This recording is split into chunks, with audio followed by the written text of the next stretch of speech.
You're listening to M.T.V.B. Podcast. Movies, TV, video and board games. This show may contain swearing.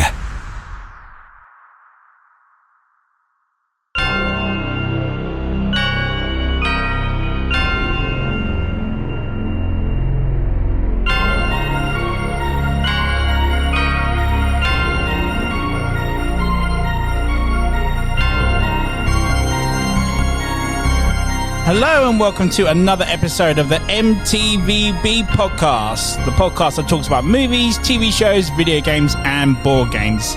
I'm your host Anthony, as well as most people know me as the Ant-Man, and welcome. This week's episode is continuing our Spooktacular series in October.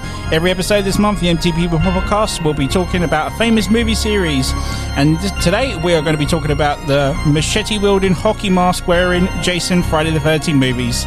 And as always, it's part 3. I'm joined by the same guys that love to talk about horror films. Steve and Tim, how are you guys? Hey, I'm good. How are you? Very well, thank you. Thanks for coming back for part 3. Good to be back. Yeah. So we've dealt with Freddy, we've dealt with Michael Myers. It's now time for the Jason. So as we're always going to start the episode, how did you get into the series? Which one was the first one you saw? Wow.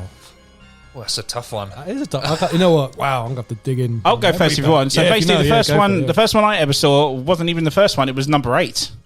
Funny enough. Yeah, so you know when I was going back to the Freddy Krueger episode where you go to school and you talk to a bunch of mates or kids that are like, I've seen these films, or I know what Jason is, I know what Freddy is, whatnot. So it was again, you know, I knew about the guy Jason, I knew about the hockey mask, the machete and all that stuff, the killings. And again, going back to my parents getting Sky and whatnot, the first one I ever so basically every Friday the 13th, Sky would play the Friday the 13th series every that Friday night, and for some reason I just stumbled, flicking through the Sky one night and stumbled upon the Manhattan one, which was part 8, which obviously we'll go into later. And yeah, it was what I thought it was. Same old thing, you know. It's just a different guy, you know, go around hacking people. Really, I remember hearing of Friday the 13th at school, and like you'd see the picture. I knew what Jason was to look like with the hockey mask and everything. But the first one I saw was the first in the series. And I was really shocked, obviously, by the ending when it's not Jason. We're going to damn it. So I saw the first one first. And I probably went in order for at least the first 4 or 5, possibly 6. Yeah, it's the same way. So after I saw 8, I went back and watched the first one, and then, like you said, I was expecting something which didn't happen, but we're going to go into it in a second anyway. Tim? Yeah, so I'm vaguely remember. I do believe I did watch the first one at a very young age where my parents watched it, and I was like in the background watching it. So, peeping Tom. Come on. So I'd say the first one, but I meant for the first official one was part 3. Okay. And then it went to part 6. Oh, okay. And then it went to part 4. Okay. 5. The reason why I went through that order is because it was on VHSs from R Price. Okay, yeah. Oh, R Price. It was whatever was available. I was went for covers. Yeah. Because I didn't. And then I remember getting confused with the order. Of like, what happens to this? Okay. So I was confused, but I basically just watched it for death scenes. Yeah, I mean, they were pretty much the same. But like from 3 onwards, they were the same anyway. There wasn't like, oh, you had to watch the next one because a cliffhanger happened at the end or anything. So I think my friend must have done what you did, Ant, with when they did the Friday the 13th night on Sky, because he used to record them, and I'd go around his the next day, and we'd just bash out a load of Friday the 13th. Yeah, absolutely. I mean, it was just crazy to stumble upon. Like I didn't even get to see the movie all the way through. I think I caught halfway through when Jason starts doing his first killings and whatnot. And I was just, it's just, you know, because I've been through Freddy's and other horrors since then. I was like, it's nothing different really, to be honest. No. Yeah. But then as we talk about the earlier ones, we'll know why we liked it so much, obviously. So we've got a lot to cover through. I mean, we've got 9 sequels. We've done the verses, so we don't have to do that this episode. Cool. And then we've got a remake as well at the end. Yeah. So let's go to the classic, number 1. All right. It's got a death curse. So part 1, so it's weird because this is a movie I keep forgetting came out in the 80s, like literally 1980. And then from then on, there was one every year after that, apart from 83 and 87. Yeah. But this is one where I was expecting, because I'd seen Jason in Nate. Let's just get, you've already spoiled it anyway, Steve. Sorry. So we'll just get to the end where we know Jason's not in this, really, isn't it? So, but it's still one of those ones where it's the same with the Nightmare on Elm Street one, Halloween one. It's the independent, low budget. It does a great job, doesn't it, at the end of the day? Yeah, it was it Paramount? Yeah, it was. So, yeah, fairly decent company behind it. But yes, it had that low budget feel. I think when you watch it, it's kind of got a 70s feel to it. I don't think it's quite 80s. It's good because, like Anne said, it just started in 1980. I think like everything they wear, the sort of late, like... Yeah, it was late 70s when it was filmed, wasn't it? So, yeah. Plus, it was cashing in on that slasher genre, because was it Last House on the Left? Was that out at the time? That was 79, that was, yeah.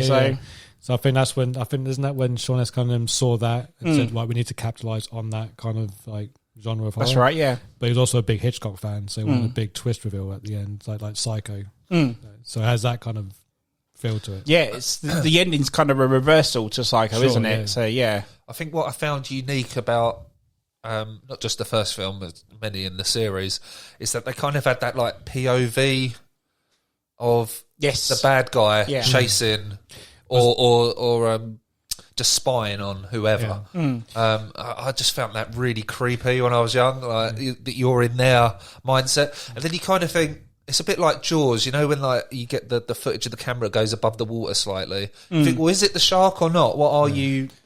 What are you kind of viewing from? Do you think it was maybe a nod to Halloween? Yeah, possibly. The opening shot is the same as Friday the 13th, so maybe it was like a nod because it's a POV shot. Yeah, it's right. Yes, you're right. Yeah, so maybe it's that.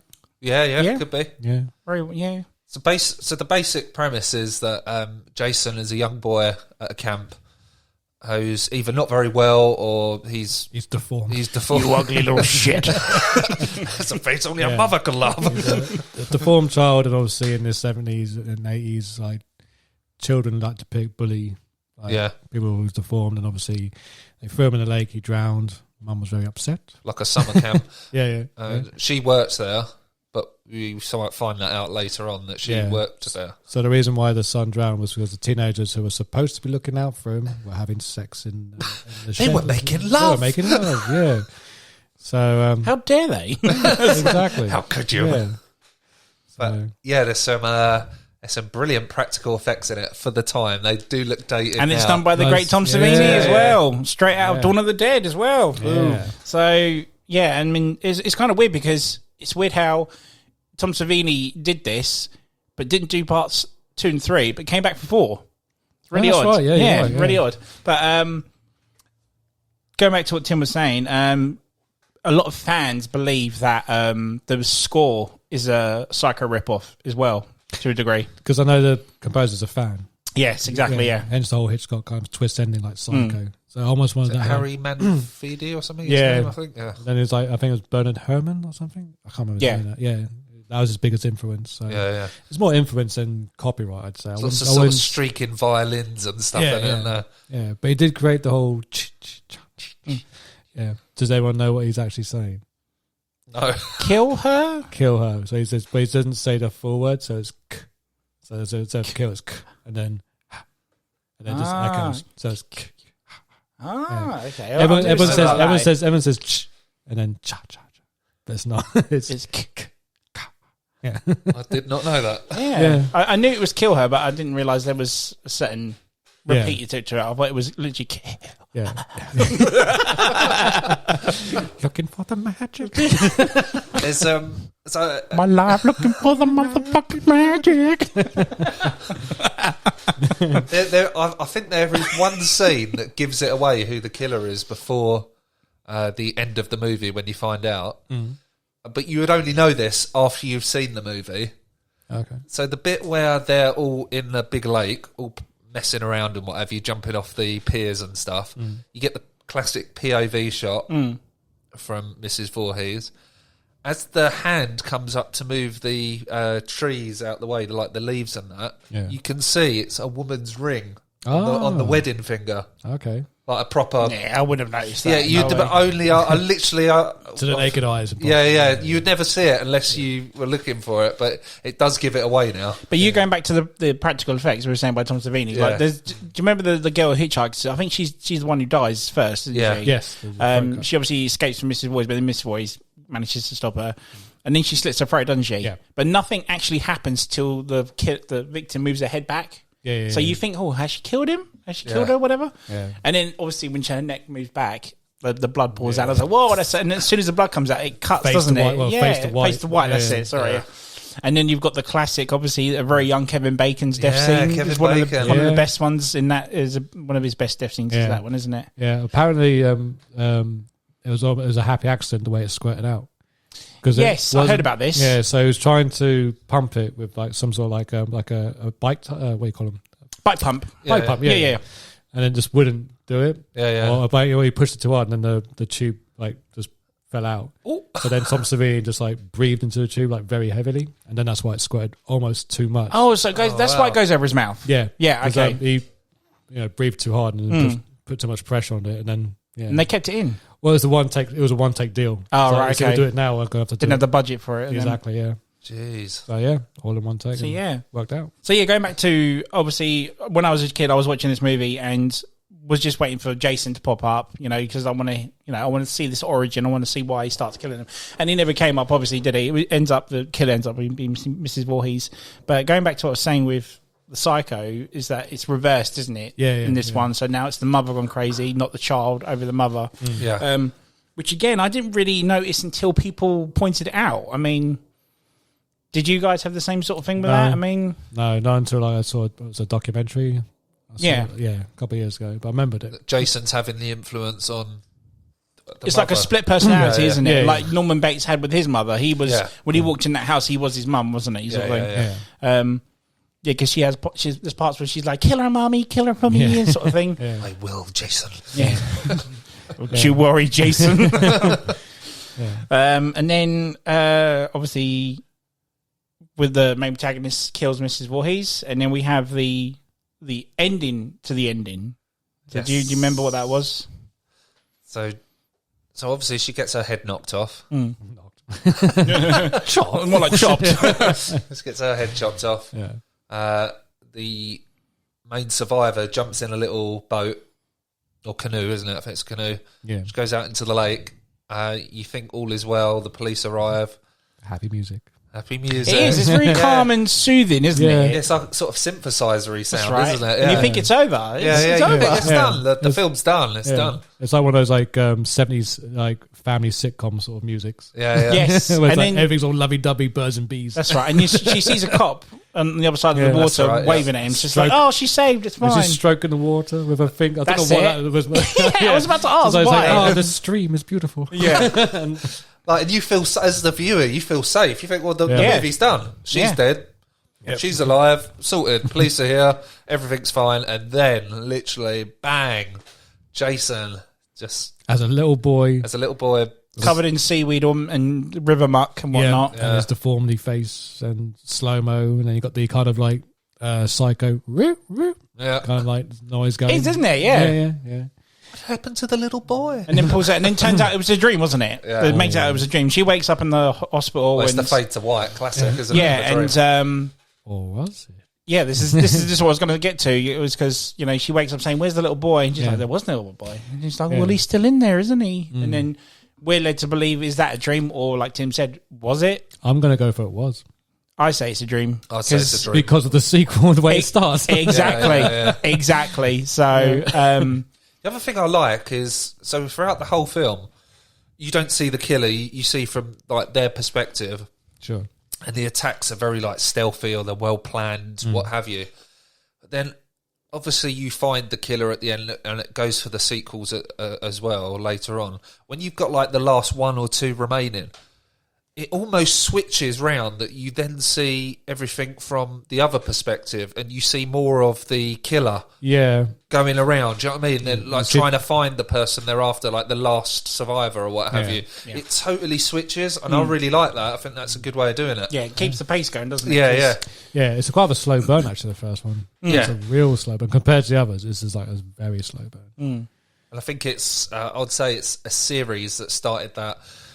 If you get your tits out or whatever, you're going to die. Or if you say, I'll be right back, it's the genre of films that gives it the cliches, isn't it? The horror rules, survival tips. Like if you want to go to watch campers getting slaughtered, just watch these movies, really, isn't it? It's, kids you don't care about. Yeah. It's also like a life lesson, like don't do drugs. Yes. And don't have sex before marriage. I'm guessing that's what that was. Yeah. Must have been, yeah. Yeah, or always use a condom. Unless Jason always chops have it protection. This is it. Otherwise, you'll have like horrible kids like Jason roaming around. The effect I was really amazed with is the one where she gets that axe to the head. Yes, that's Kevin Bacon's missus in that one. So, yeah. You don't see it go in. But I like how it hits the lampshade. Yeah. And you see the swing of the lampshades before it hits her. Yeah, it's the sound effect and everything. It just It's your imagination takes toll. You've heard the impact of the axe hitting the lampshade, so you know that's like a big clank. Yeah, so you think, that's going to hit hard, and then you hear the swoosh, and you see the lamp, and then you see her with the concaved face. Concaved, I like that one. That's a good word. So then this movie was. None of these movies were released on Friday the 13th, apart from the remake. That's true, the Michael Bay one. Yeah, that's the only one that was released on Friday the 13th. So this movie came out in May of 1980, and then obviously was a big smash, and it is what it is today. Then 11 months later, literally April of the year after, we got part 2. Less than a year. Wow, really? So before we go into part 2, do you still like number 1 at the moment? Do you think it still holds up today? Yeah, recently I watched it. Yeah. It's not on the caliber sense of Nightmare on Elm Street or Halloween. No, of course not. No. But for what it is, it stands out for sure. Yeah, so then again, that's part 1, on to part 2, which was, it didn't even have a title at the time. It literally just was part 2, wasn't it? It wasn't like no one, Freddy's Revenge or anything like that, was it? Just part 2. Literally part 2. Like we said, it was rushed in production, literally 11 months to the day it was released out. But at the beginning, I believe, is when our main protagonist from the first one dies. Yes. Yeah. She literally, the first 10, 15 minutes, it's the opening, isn't it? I believe. Yeah, so we're in some sort of town, aren't we? It opens up in some sort of town. Not sure where. It's not even in Camp Crystal Lake, is it? No, it's in her apartment or something, isn't it? Yeah, so you see... He travelled all the way. Yeah. Such Jaws and you were talking about area codes at one point. You see you don't know who it is, but literally... You get footsteps in a puddle, and then this character just walks towards the house. But I don't think you ever see the head. I think it's just like a sort of half-body leg shot. I think he grabs her from behind, doesn't he, and then just stabs straight into the head. You don't really get to see the face or whatever. Yeah, just the hands. The bit that's the freakiest is she opens up the fridge, and Jason's mother's head is in the fridge. Mrs. Voorhees' head's in there, So where was she buried? Was she dug up again, do you reckon? Was there a funeral? And then he just thought, I'm going to dig her up and then put her in the fridge? It's a bit morbid. Well, this is the thing hopefully we're going to go into in this episode, because we've established that part with Jason was a dream. Sure. So in order for Jason to be in this, did Mrs. Voorhees know he was still alive? Did he just hide away or something? Did her... what is the case with this? No, go on, Tim. It was much like the Halloween one. There's no clear motive as to why he's back from the dead. Absolutely. So, which I like. I think less. Did he die though? Because as a child, sure. But they say they never found a body. So okay. Did he wash up? Go to that house that you see in one of the later movies where he's living. Oh, it's this one actually, number 2. Oh yeah, it's 2. Yeah. So is Mrs. Voorhees there as well? Yeah. But are they there together and they're plan this together? This is what I wanted to go into, because obviously we've got 4 was entitled The Final Chapter, which they do. Jason does have a really good death. I'm not just jumping ahead here, but we'll come back to it, obviously. Yeah. Jason has a very good death scene in that, so I think personally that is when this human version of him does die. Sure. And then later on we go to... makes more sense. Yeah? Yeah. So my opinion on part 2 is that I kind of think that she did know he was still alive. She had this reaction to that. He probably nearly died as a child. Yeah. And it's obviously affected her because that may have, he'll never be alright because of the way he looks, of sort of thing. Yeah, he could have been like brain damage from the drowning or what have you. And then obviously she's taught him to be a hater of campers, if you will. But then I don't know. This again, like Tim says, there's no straight answer to it. It's good, but it's good how you can have your own interpretation of it. Sure. But there's no way of knowing. Well, only the director would know this. Whoever wrote it originally, was it ever planned that there was going to be a sequel? No, I don't think so. So then you think, well, how the first one ends? It is obviously just a dream sequence, but it leaves it open for a sequel without actually saying it's definitely going to be a sequel. It's kind of... Yeah, I guess the idea of the ending was because it's a human horror, and then the ending was just was going to do a little supernatural maybe. But it makes more sense that it be a dream. Yeah, definitely. Because the whole movie is just it could happen in real life sort of thing. So I think that was just the intent of just to give another twist ending. Yeah, because they just thought we need something else to make this impactful. You got the head bit, which he chops head off, and it's that's a good impact. Just want to they want to do another Jaws moment, with Steven Spielberg with that, another head, because obviously the trailer ruined it, and then Spielberg decided, I'm going to add in the bit with his head come out the boat. Yeah. So I think the director was I'm just going to throw another shot in at the ending and have another jump scare. Just to throw it in. I don't think there was no intent for a sequel. No. Because there's no way, as a low-budget film like that, you could ever plan for a sequel, because you don't know if it's going to be successful or not. Yeah. I suppose it's very difficult. Yeah. But I think we've got to go along with the basis that Jason never died as a youngster.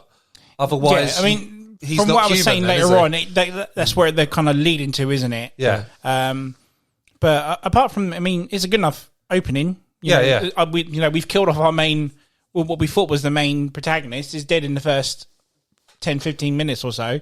And then, unfortunately, the rest of the movie is a rinse repeat of the first one.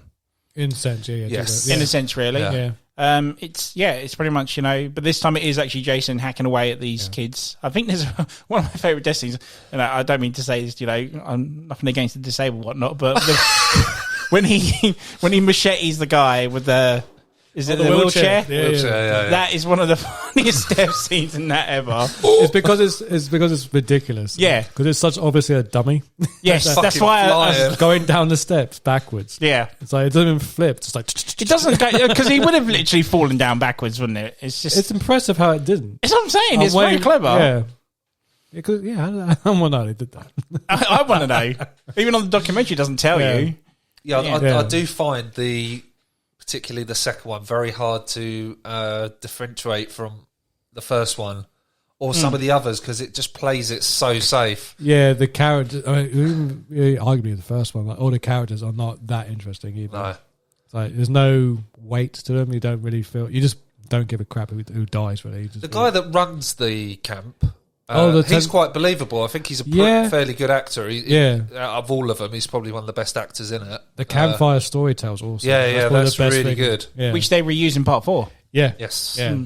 But isn't there a part where his character just disappears? We never find out what happens to it. He goes off to find somebody that's lost, doesn't he? And then she stumbles across him dead somewhere.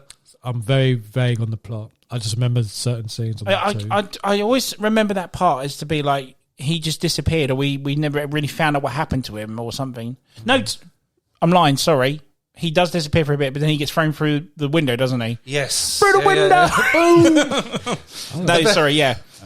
But he's gone for ages, though, and you think to yourself, did he die, or did he actually find out? No, let's see, he gets thrown through the window, yes. Throughout the series, there is a lot of deaths off camera, and then you see the corpse later on, don't you? Oh, okay. Because I only remember the actual... the death scenes, like the guy hanging upside down and gets his throat cut.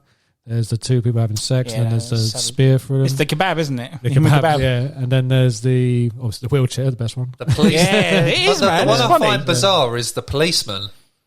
How's he done? So it's not how he dies, it's what he does. He's just driving along in his car, and Jason just darts across the road. Yes, he runs across the road. He fucking chase him. The bloke could have been a jogger. He gets a hammer in the head, doesn't he? Yeah. I remember now. Yeah, so he just chases him. This is the first time you see Jason's little hut where he's hiding.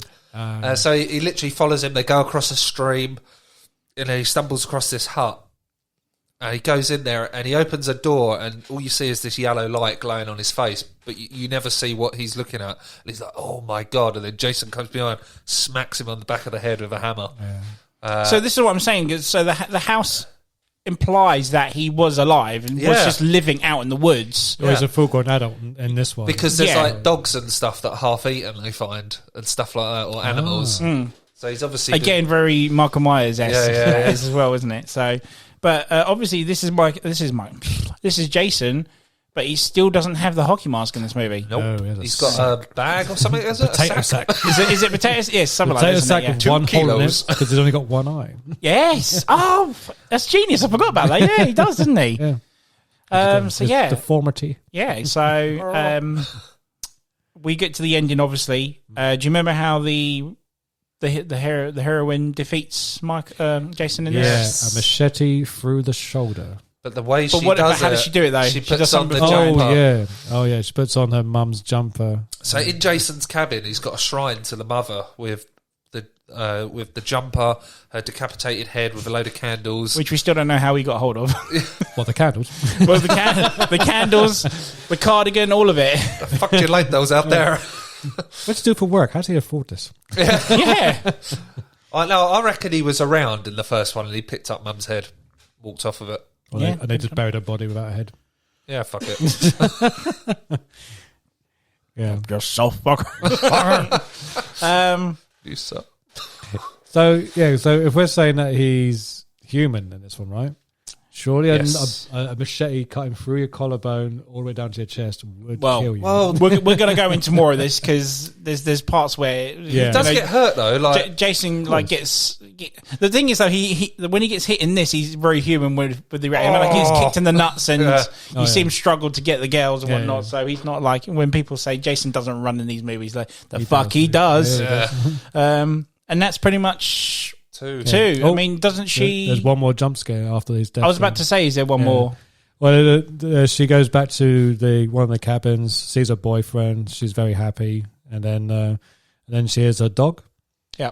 And then the boyfriend goes to the front door to pick up the dog. She's happy. She stands up. We've got the gleeful music again with the birds and bees. And then in the background, you got through the window... to the Jason. Jason comes out all in slow motion again without the mask, isn't it? Without the mask, and you got the whole psycho music again. And then he looks still deformed, but he's got a bit of facial hair now and a bit of long hair with bald like a lumberjack. Spots. Yeah. It's Jason. Yeah, he's still alive, but he's got hair. He's not exactly bald or anything, is he? He's got bald spots with long hair. Yeah. And then it fades, and then she's on an ambulance, like in some sort of like fever dream like things. It's like, what happened? Doesn't she shout for her boyfriend? That's why I was like confused. Oh yes, again, where's Paul or something? Yeah, that's right. Yeah, and you don't see Paul. Yes, the body's gone or something. Yeah. So again, to insight like the first one, it was a dream. Yeah, and it pretty much was just again setting up for another one. Yeah, which I think they realised at this point it's time to cash in. Yeah, exactly. This third one, yeah. So that's part 2, nice and easy. On to part 3. Part 3 was actually in 3D. It was, wasn't it? Part 3D. Another cash in on the Amityville and the Jaws 3D era, wasn't it? Yeah, and it worked. Paid off. Did absolutely paid off handsomely. This is like the film all about a barn. Yeah, yeah. Literally, Friday the Frame barn free. But is it? So is this still set at Crystal Lake? Because I never remember seeing a barn there. Well, Crystal Lake's quite big from what because like when you go to the sequels, there's different. The area gets bigger. Yes, it's true. What I don't get is a lot of it seems to be the same cabins, but they've all been repaired. Who the fuck repaired it all? I want to know how many. Especially in Camp Blood, is it? They call it. I want to know how many lakes it's got. It's got so many different lakes. It does. If it's in one place, it would look the same, surely. But surely. There is multitudes of area. Must be the size of Texas. What makes you laugh about the third one is everybody seems to make an effort to throw something at the camera for the 3D. Literally. So basically, from 1 and 2 were pretty much rushed independent films.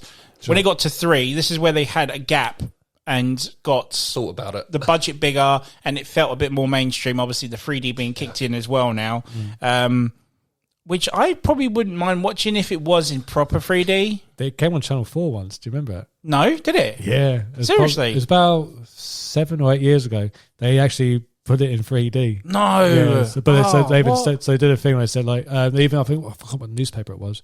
They even did a newspaper. They gave you the 3D glasses. Oh, shut up! Yeah. No way! Yeah. Oh, God's sake! What's the 3D version? It's blue and green. The blue and green, blue and red, or red and green. Old school. Yeah, old school. Can't watch that. Yeah, but yeah, Channel 4 did it once. Yeah, so going back to what you were saying about the 3D element, and that's why the excuse of stuff keeps coming at the camera. Cigarette butts. So blatant. Yo-yo, a baseball bat, a stick to hold up the washing. Yeah. The guy that gets stabbed with a fork, like he's almost like, oh, screw it, I'm dying, but I must make sure I poke this up at the camera. Aiming for the camera. Yeah. And then the guy with the eyeball. I've won thee. I've won thee. He's even looking at the camera going, he does. Yeah, you're right. Oh my God, yeah. I actually like the third one. No, it's good. The characters are good in this one. Yeah, some of the deaths are brutal. The handstand death in this is brutal. Yeah. But compared to the first and second, the characters are much more interesting and fun to watch. Yeah, definitely. The third one. Yeah. So you got the sort of motorcycle gang. So you got a motorcycle gang. You got 2 hippie stoners. Yep. You got the loner who loves to scare people. So he's got his like bag full of tricks of like. He's a prankster, wasn't he? Yeah. That's it. Then you got the douchey boyfriend with like the pregnant girlfriend. And you got the girl who's like the friend that doesn't want to be there but was told to come there. Yes, Yeah. And then you got the main protagonist who has a childhood trauma. Didn't she have like history with Jason? Like Jason tried to rape her at some point or something. Chased her when she was a child. Oh yeah, that's right. Well, it's a child because it's still her and you were seeing the flashbacks. So I can't remember. It's probably like a year ago or something. Okay, right. Yeah, something like that. But yeah, wasn't she just taking some time out? She escaped Jason, not knowing that was Jason. She just thought it was some random dude and it's haunted her ever since. Yeah, I remember there was some sort of history to it. I can't remember what the actual... So some man scared her and that's why she's afraid to come back to Crystal Lake because this man tried to attack her once and she escaped near death pretty much. And then she came back thinking, oh, he's not going to be around anymore. And he is. Isn't the case? So this is the one where we finally get our hockey mask, Jason. This is the one that does it. How does he get it, though? Before that, how does it come back from the dead? He just takes off the machete from his shoulder. I was about to say that, isn't it? Yeah. He just takes the machete off his shoulder and that's it. Yeah. Okay. So it's like, I'm not dead. So he heals himself. Yeah. I mean, it's such an obvious different person. I mean, the machete is way more shinier in the third one than when you even get the flashback. I mean, the film starts with the ending of him dying in the second one. Sorry, did they use like a different actor? Different actor every time. No, until 7. 7, 8, 9, 10 was Kane Hodder. Yeah. Okay. Yeah, everyone's favourite. Yeah. But before that, it was a different... Jason was actually played by 2 people in part 2. True. Oh, really? Yeah, so... rucksack mask, Jason, whatever, was one actor, and then obviously when Tim said he smashes through the window at the ending was another actor, so that was technically 2. But a majority of them are stuntmen, aren't they? Yeah. That do Jason, isn't it? Yeah, which makes sense. And I believe the guy who was in 4, who played Jason 4, was a stunt double for John Wayne or something like that, I believe. Okay. Yeah, I think so. I think you're right. Yeah. Something like that. It's 3 or 4. It was 4. So obviously, like I said, Jason gets the mask. How does he get it? He obviously murders the prankster. Yeah, but the you don't see that, at the time, isn't it? Yeah. So he goes to the barn. The prankster goes to the barn, and then it literally cuts. And then you got that girl that's sitting by the pier who drops her wallet or her friend's wallet into the water. Yep. Then literally Jason just appears with the hockey mask on, and he picks up the harpoon gun. Yeah, which 3D effect. She's right. Literally shoots her right in the eye. Yeah, going back to one of the death scene, isn't there one where he squeezes a guy's head and the eye pops? That's later on. That's later on. Later on, yeah. Yeah. But technically, Jason's not even the first one to wear the mask. It's the prankster kid. That's right. Yes, and he does it by. So he's wearing. This is weird. So he's wearing scuba gear. That's right. Yes. Yeah. With a hockey mask, which isn't going to be a harpoon gun. With a harpoon gun. So he can't with breathe. His wallet. He can't breathe underwater with a hockey mask. Yeah. So, but this is what he's going to use to scare that girl because he thinks it'll be funny. Yeah. But what? Why would you? But I'm trying to think, in the mind of this person, I'm going to wear scuba gear and a hockey mask. None of that works. No, it doesn't. Why a scuba gear and hockey mask? It's just a dick. It's so random. Such a dick. But all his other pranks make sense. Like he's got like a fake machete thing that goes for his head. It's even like the first time you see him, he wears a see-through mask. Yeah. And to be honest, you think maybe that's going to be the one that Jason. That's the one would have scared him more. Yeah. And so, but all his pranks make sense except a scuba gear and hockey mask. It's so random. It's just so random. It's like, what is that? So we never see him die then, the prankster? No, well, you do, but you don't see the kill. Right. Yeah. So the next scene after that, he goes up to one of the houses, a woman opens the door, and he literally, but she thinks he's faking it because he's a prankster. Because he's a prankster, yes. Yeah. Right, okay, yeah, makes sense. Not falling for it this time. like, cut it out already. Come on. Yeah. He sells it. He does. It's like his best prank ever. Wonder why Jason chose that mask, though, of all... It was just conveniently there. I suppose so. Yeah. It does look awesome, though. Yeah, I mean, the part where he starts chasing the protagonist is quite a good scene. There's some good parts It's long. It goes on for ages. Yes, it does. So we've done a couple of A-vids out of it as well, didn't we? There was some really good ones there. Yeah. But then, obviously, to the end, we get Jason's death is finally not just a machete now, it's a axe to the head, isn't it, I believe? Yep. He's unmasked, isn't he, at the end? Yeah, so... No. So before that, he gets strangled, doesn't he? He gets hung. Oh, yeah, the neck barn, breaks. Yeah. Neck breaks, but then... He's still alive. He grabs the rope, pulls himself up. She comes down and he unmasks himself, doesn't he? Yeah, so he grabs the rope, pulls himself up. Right. Then she goes, she's like, you can't be alive. And then he takes the mask off, and then she realises it's him. The one that stalked her originally. Yeah. Puts the mask back down, walks up to her slowly, and then she axes him in the head. He's still kind of... he does the whole Frankenstein arms out thing. That was the 3D for the 3D, though, wasn't it? At first, wasn't it? Yeah, and then he's like near death, and then he dies, falls down. He's dead. She, I think, passes out. Yeah. And then she wakes up. I think does the same thing as the first one, goes to go on the boat. Yes, that's right. So she gets on a boat. And then he's still alive. He's like looking out the window. His face is all bleeding without the mask. Oh, that's weird. That good bit. shot. It's actually quite freaky. Yeah, I find that really freaky. If you watch, and you hear him, he makes a noise. He goes, Does he really? On the first time you hear Jason. Well, he breathes on the window, so he goes,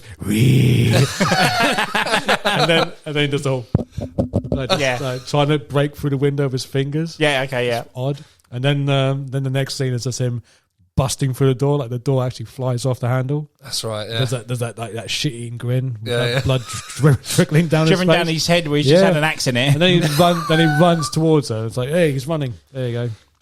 So he's running, and then she's like trying to row out the lake, and then she looks again. He's disappeared. That's right. Yeah. And then from out of nowhere, I don't know who it is. I mean, everyone says it's her mum, but a lady pops out the water. It's meant to be Mrs. Voorhees, isn't it? Yeah. She pops out. This woman pops out the water, and then she's got like worms and leeches. Oh, she's got minging. Long hair. She's got no eyes. That's right. Yeah. So, but it can't be the mother because her head, she's decapitated. Yeah. And she's not wearing a blue jumper. She's wearing some sort of white gown. I think it's just a dream. Well, it is a dream. It is a dream because she wakes up and then she ends up being insane, doesn't she? In the end, it ends up differently. She loses her mind. But who is that person that comes out of the water? Because it's not her mum. I'm not going for it. It's her mum. It's completely different. I thought it was meant to be Mrs. Voorhees. I thought that, but if you look at it, it's nothing like her. One, it's a lady with long white hair. Maureen's had short hair. She did, didn't she? Yeah. She comes out wearing a white jumper. She had a blue jumper. So who the fuck is it? So what was the original reason when she was sat in front of that tree at the start when she's having that? She's having a nap, I guess. I don't know. Wasn't there some reason like I've got a feeling something happened in her family or something? She was just trying to get away. I wondered if it was like her mum that died and then she was dreaming of her mum. So it's maybe her mum. Yeah, and that's made her lose her mind. That kind of makes more sense. Know, maybe it's someone personal to her. It's freaky anyway. Yeah, it's horrible. But again, it's just a reenact of the first one, isn't it? Yeah. Again, but so and the second. It's like the trilogy of ending jump scare dream. Absolutely, sequence. Yeah. So Michael, fuck's sake, I keep bringing Michael up. So Jason is literally still lying on the floor with the accidents. She goes off in a cop car, doesn't she? Losing her mind, laughing hysterically. Yeah, she goes in an ambulance and she's pretty much gone wacky. You never see what happens to her, do you? No, you just assume she goes nuts, yeah. The nut house. Yeah, she's lost her mind, you can tell. And in 3D as well. Fuck it. And then the camera just pans into Jason lying on the floor, dead as a doornail, and that's it. He is brown bread. But yeah, 3 had some good deaths in it. But again, it was a case just rinse, repeat, same formula, added with 3D. Yeah. I know they tried to make it different with the main girl, trying to have a backstory with Jason, which was a bit odd. But yeah, it was rushed, wasn't it? So yeah. Well, they never explain like how she just goes. I just passed out. Next thing I noticed, he wasn't there anymore. So it's a bit vague, isn't it? It's sort of. Yeah, that is number 3 the one with all those enchiladas? Oh, that's 5. 5. Was it 5? Oh, okay. I always thought it was 3 for some reason. I don't know why. So yeah. And then a year later, we got part 4, which was entitled The Final Chapter. Yeah, sure was. Let's face it, it clearly wasn't, was it? So, but a lot of fans say if you ever go and start watching a Friday the 13th series, start with 4. Interesting. Yeah, because we mentioned earlier the campfire scene in part 2. 4 starts with that and gives you an utter recap of the first 3 films. One thing we forgot to say is all the films do start with like the end bit of the previous film, don't they? Yeah, except this one. This one's done a recap and then it goes straight to the end of 3 with Jason still have the thing on there. It's a good montage. Absolutely. It's edited well. I like how the guy's speaking over and you're seeing the death scenes come and go and stuff. Then you got the lightning strikes and then you got the music playing in the background. Yeah, absolutely. It's a good montage. It's almost like a trailer. Yeah, exactly. It's like a trailer / recap. And it's quite interesting because I had to look into this for the episode. It's like a lot of fans do say forget 1, 2, and 3 and go straight into 4. Okay. I'd say arguably 4 out of 2 and 3, 4 is better. Yes, of course, absolutely, 4 is good. 4 is actually pretty damn good, to be honest. And again, we've got Tom Savini back for the effects this time. Sorry, I forgot to say, it was either 2 or 3 that one of the girls in there is looking for a Fangoria magazine, and it's got Tom Savini in there. Oh, that's probably the first 3. one. It was either 2 or 3. Was it 3? I think it's 3. Yeah. So it's like a little... The girl in the hammock. And they've also, they've all got a Godzilla bit in them as well. Have they? Yeah, they've either got like a picture on the wall or a poster or a magazine of Godzilla. Oh, no way. Yeah, I noticed that. We're watching it again. Oh, nice. Oh, yeah. Because you've been watching you've been studying for the episode. Brought that up and... Tom Savini, So he was back. So Tom Savini's back again. Master. We kind of have a different story. They've tried to change it up a bit instead of rinse repeat like the last 3 films. Yeah. We now have a family that watches over Camp Crystal Lake now. The Jarvis family. It's their summer house. Summer house, which now has Corey Feldman in it now. He plays Tommy Jarvis. Yeah. Yep. Who's a makeup enthusiast. Yeah, for a 13-year-old or 10 to 13-year-old has some really decent stuff for a bedroom. I'd really love to have had. I think he was very much mimicked over Tom Savini. Yes, totally. So it's basically a young Tom Savini. So that's what he was like when he was a kid, wasn't he? Obsessed with masks and creatures and monsters. So, but this is just going back to I was saying about how it literally comes straight after 3. Like the ambulance crews arrive, they pick up Jason's body, goes to the morgue, whatnot. And then you fuck in the morgue. Why would you do that? Holy Jesus, fuck Christ, holy Jesus. And then he watches some women doing yoga. Yeah. Pilates and stuff. Weird. Yeah, one of the best yoga his videos death scene ever. is brutal. Yes. The first one, isn't it? Because this is when they started to cut down they filmed the really gruesome death scenes, but the MPAA cut it, didn't they? Heavily. But yeah, there's some damn good death scenes in this. The first death scene's quite brutal. I'm not sure I must have seen the cut version then. So with the guy watching the yoga video, yeah, I think he's high as well. It's like he's stoned or something. No, he's just drinking like some brew or whatever it is. Yeah. I'm thinking of the other guy. Yeah, I'm thinking of the later one. Anyway, yeah. So he's watching that, and then Jason's got I think it's a hacksaw. Oh yeah. So he he comes up from behind, grabs his head, gets the hacksaw, and starts cutting through his neck, but just slowly.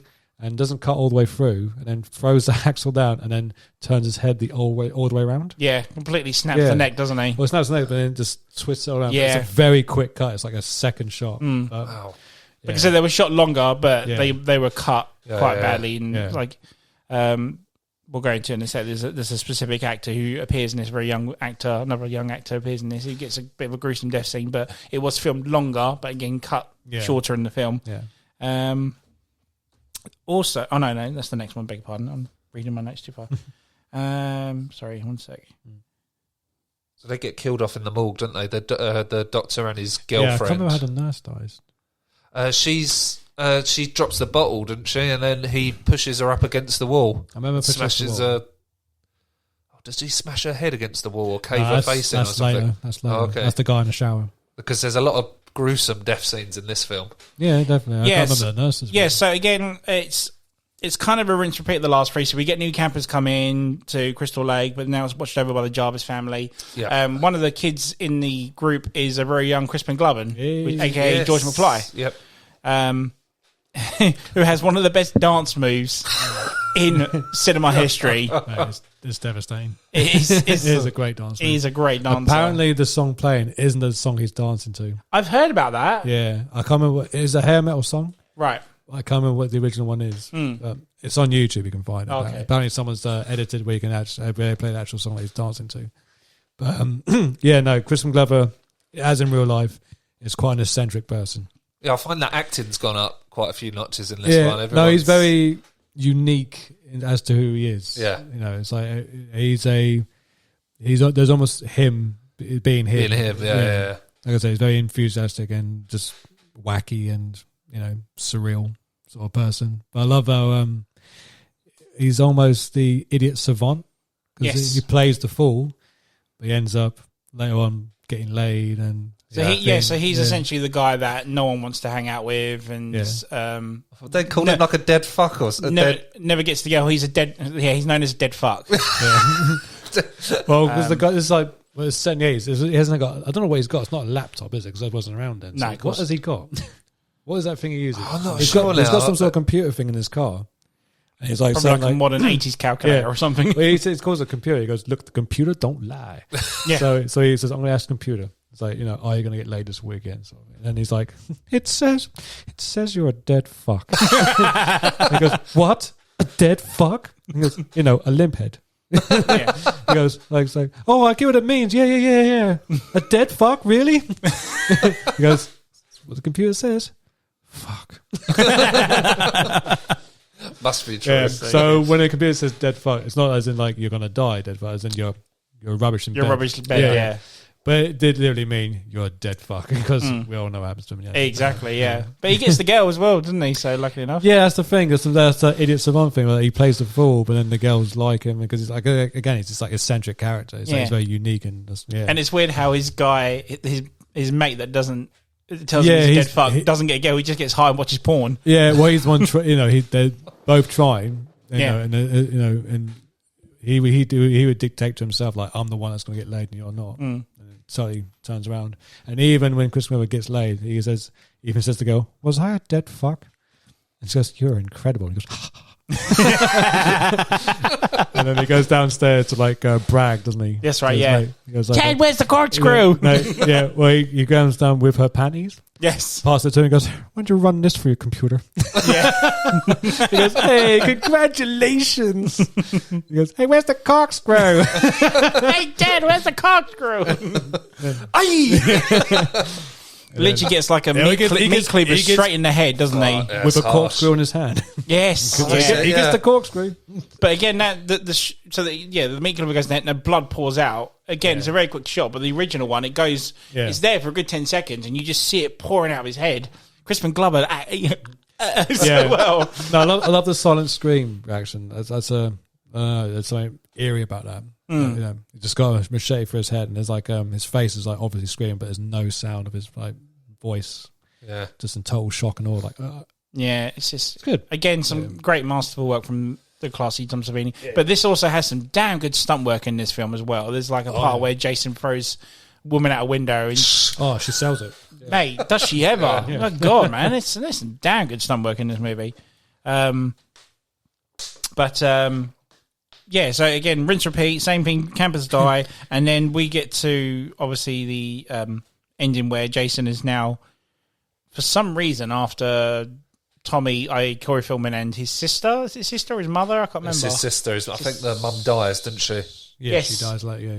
Yes, she does, because his mum's a bitch, isn't she, at the end of the day? I can't remember. Yeah, so I remember the guy who played Jason in this film always said that when he worked on this movie, Corey Feldman was an absolute brat, like a sporty little kid. Yeah. And he apparently said that he used that motivation as Jason to go for this kid to attack him. That was his motivation when filming.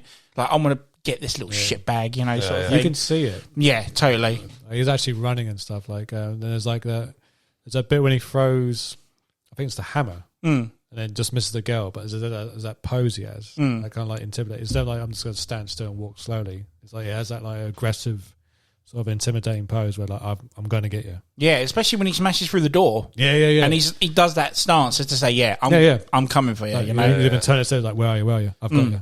He's coming for you. Exactly. Yeah. And then it's quite a good. The actor that played him did a good job, to be honest. Yeah, this is the guy that. So this is the guy that was John Wayne's bodyguard. Ted White, his name is. Oh, okay. And yeah, he said that was the only way I could do the ending to this film was use that motivation just to say, I'm going to get this little shitbag. But can you remember how they defeat Jason in this film? Yes, Tommy, is it Tommy, isn't it? Yeah. Yeah, he's quite clued up on Jason. He's got loads of newspaper cuttings and what have you. And does he shave his head?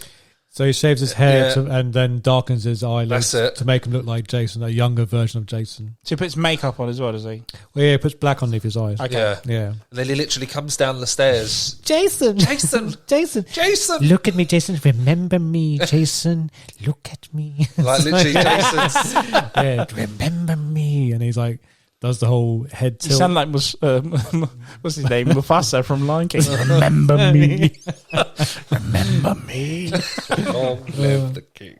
So he puts Jason in a trance, doesn't he? Yeah, he does that trance thing. He's like walking towards him. He does the head tilt of confusion. So it's like, is this me? Kind of thing. And then he's like approaching him. He's about to touch his face. Yes. And then from behind, Tommy's sister's got a machete. He turns around. She swipes his face, swipes the mask, which then flies off his face. That's it. And then then you see the face. Then you see the face all deformed, and it's even got like the axe wound from the third movie. Yeah. That's pretty cool. Yeah, and then like she's obviously in shock and awe, and then he grabs her, and then I think Tommy grabs the machete, and then straight to the head, isn't it? Well, shoves it to the side of his head. Yeah, from where his eyeball and ear is. That's it. Yeah. Yeah. And then he's just like walking around dazed and confused, like I've got a machete in the side of my head. And then he falls down face forward where the handle where the handle like hits the floor first, and then the side of his face just slides. And again, the makeup for that is incredible. So it's like mouth and eyes are all moving while he's sliding. Yeah. But this makes me laugh how they cut so much. Oh, the VHS side cut it off. Yeah, the whole thing was cut. Was it all in the VHS version? The VHS cut the entire thing out. You see him fall down. You just see her reaction, and you hear the slide go. Okay, but you never actually see it. You see her face, then the video it's so cut quick. Goes, I was like, whoa, what happened there? It sounds like I had them from one of those things. But yeah, so it's just weird how they cut all the camper deaths, and then all of a sudden you've got this guy's head sliding down a bloody machete. Oh my god, it was just... Yeah, so he's dead, and then they start hugging, and then Tommy knows his fingers are still moving. Yes. And so he grabs the machete again, and then starts goes to town on cuts the shit out of Jason, basically. Die! And you get the slow-mo of him just doing it constantly on repeat. And then I do believe it's not actually ended there. Doesn't he go back to the sister, hug her? Well, the sister's in hospital, and then like the doctor's telling her how like and she's like, "How's Tommy?" He's like, "He's been for some tough shit." But they're not even that sure. But they're like, "I think he's okay." Yeah, he seems all right. And then the doctor leaves, and then Tommy's just standing there as a silhouette in the doorway.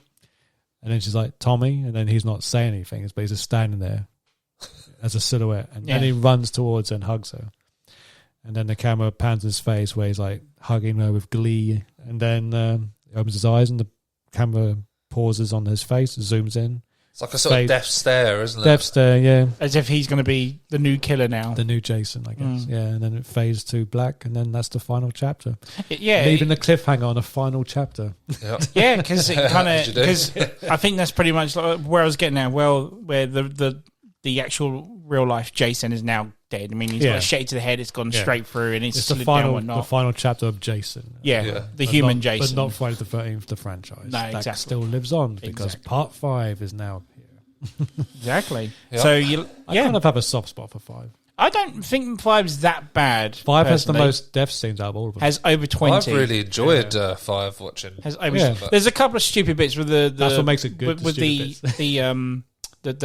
redneck family. They are funny. There's so many characters that are very interesting and so weird and wacky, and there's some awful dialogue and some like really bad jokes, but it all works for the whole entertainment value. I think it's kind of a fun movie. Yeah, it's more fun than the other ones. The other ones have like some seriously good, moments of like horror and gore and whatnot, but this one's more fun. This was enjoyable. Say it like you mean it more.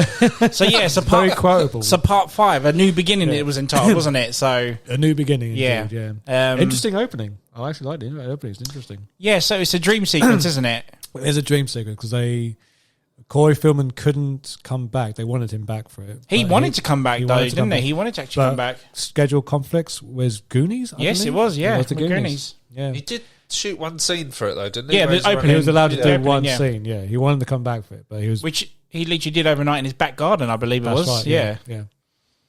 Wow, I didn't know that. Yeah, jeez. So why? What I don't get with this, how far are we along in time? So this is the thing, the time zone now, because we're thinking, right, this is the 2000s.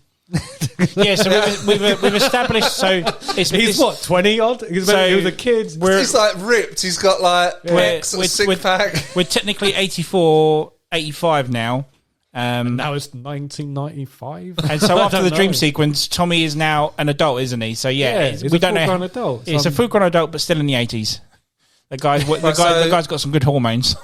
Like growth hormones. Yeah. So in Part 4, he's 9-10 years old. If that. But he's meant to be 13, I believe, from what I've read. Okay. And then the next one is set... Whoa. 13 in Part 5?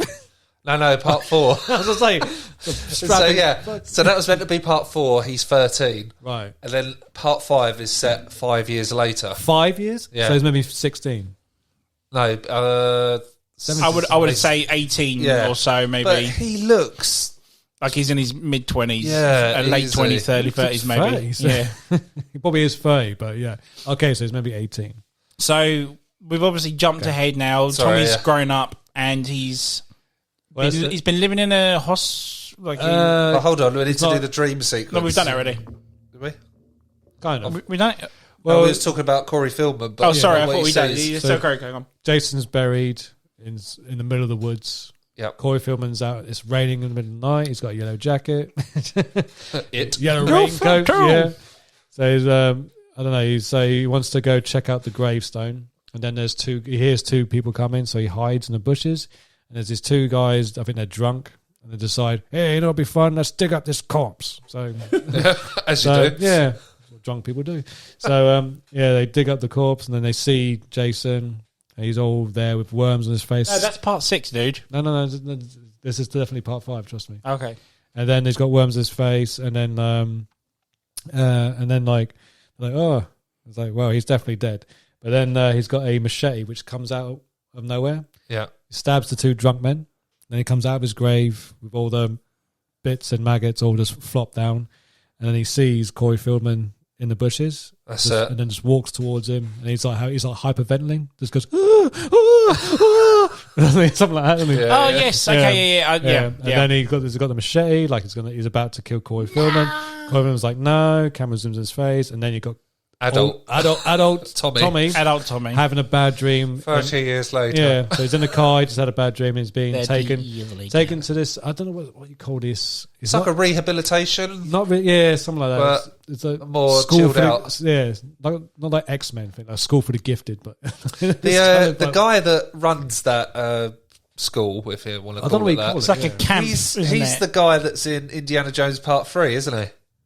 Yeah. I don't remember. Yeah, on the train with the young Indiana Jones, same actor. Yeah. He's quite good actually. And there's so it's full of absolute nutters at this place, isn't it? Definitely. We've got the guy that's just wielding an axe on a log continuously.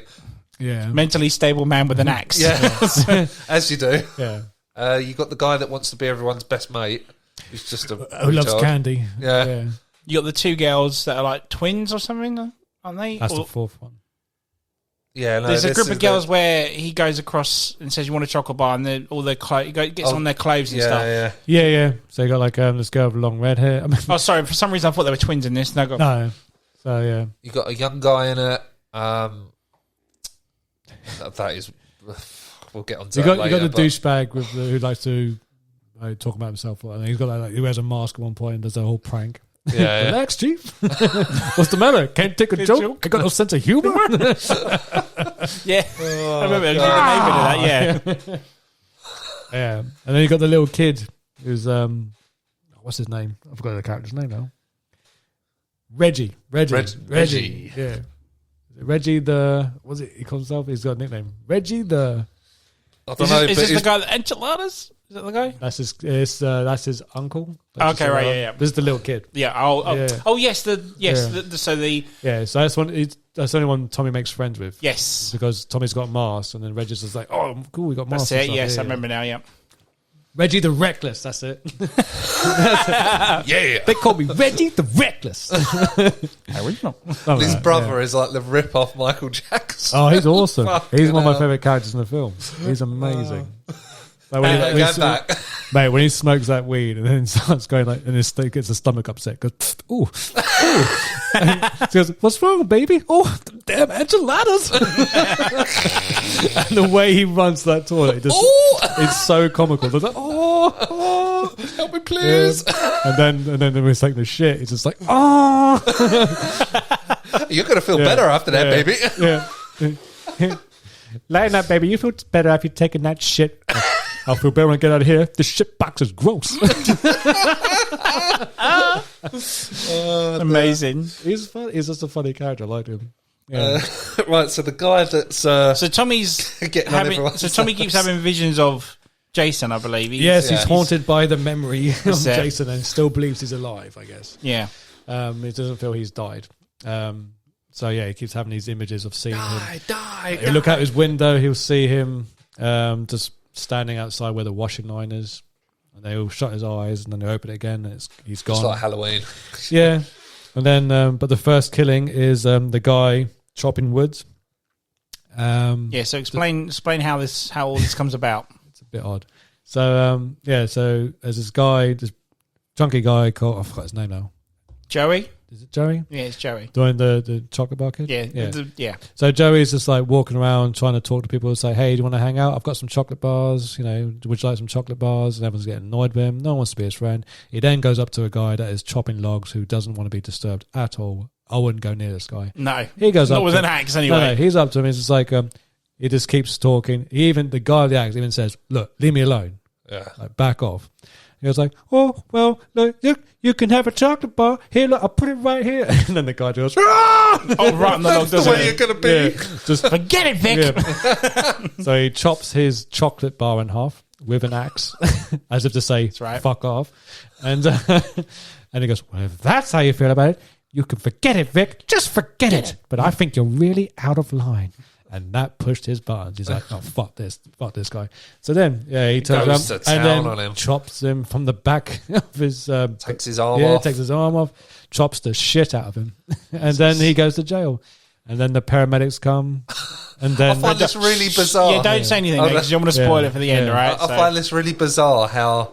like the paramedic lifts up the cloth over him where everybody's watching. Like, would you really do that? No. Yeah. Then the reaction's weird. So there's two paramedics. So one of them is like got like curly hair, and the other one's got blonde hair. Then you got the blonde guy chewing gum, and then the blonde guy chewing gum is the one that opens the sheet, so you can see the corpse with all being like cut up. Yeah, which everyone sees, and everyone's in shock and awe. The other paramedic guy with the curly hair is in so much shock he looks away, and then the guy who lifts the sheet up, chewing the gum, goes, "Bunch of pussies." That's right. Yeah.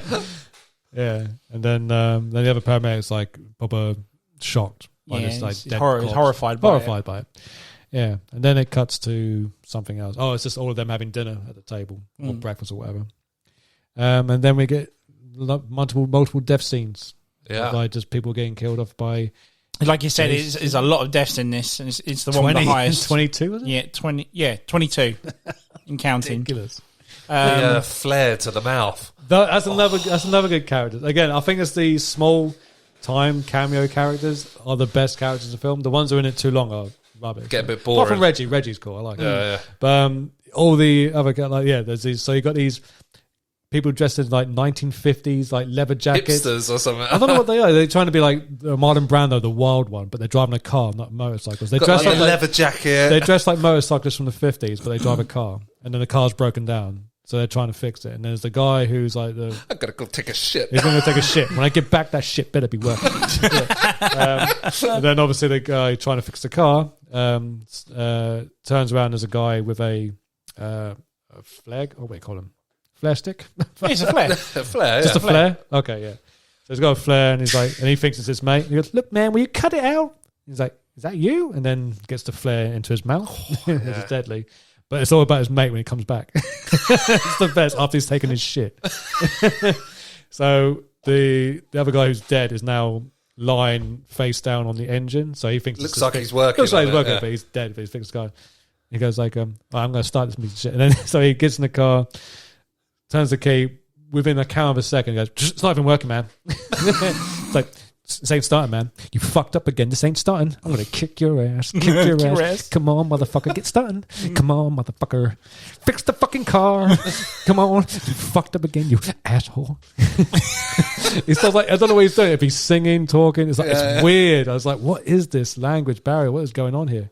And then he starts going like, "What you doing up there, Vinny? Rat-tat-tat-tat-tooey." It's just like, what is this guy on? Yeah.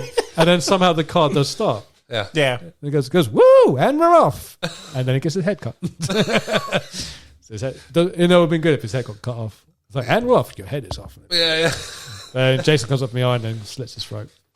You got so as we mentioned at the start, you got the hillbilly couple. So you got like the mum that's you got the really mama's pissed boy off. Yeah. That the people at this home are going onto her land, and she's like threatening, "I'll blow their heads off when you next year," and all that. So, and like the retard son's sort of like, "Yeah, you tell her, Mum, say it like you mean it." That's it. And then Mum's like, "Would you shut the fuck up?" Well, this is what I was going to ask you guys. So obviously with Tim saying about those deaths just now with the two guys, and then you've got the rednecks into there.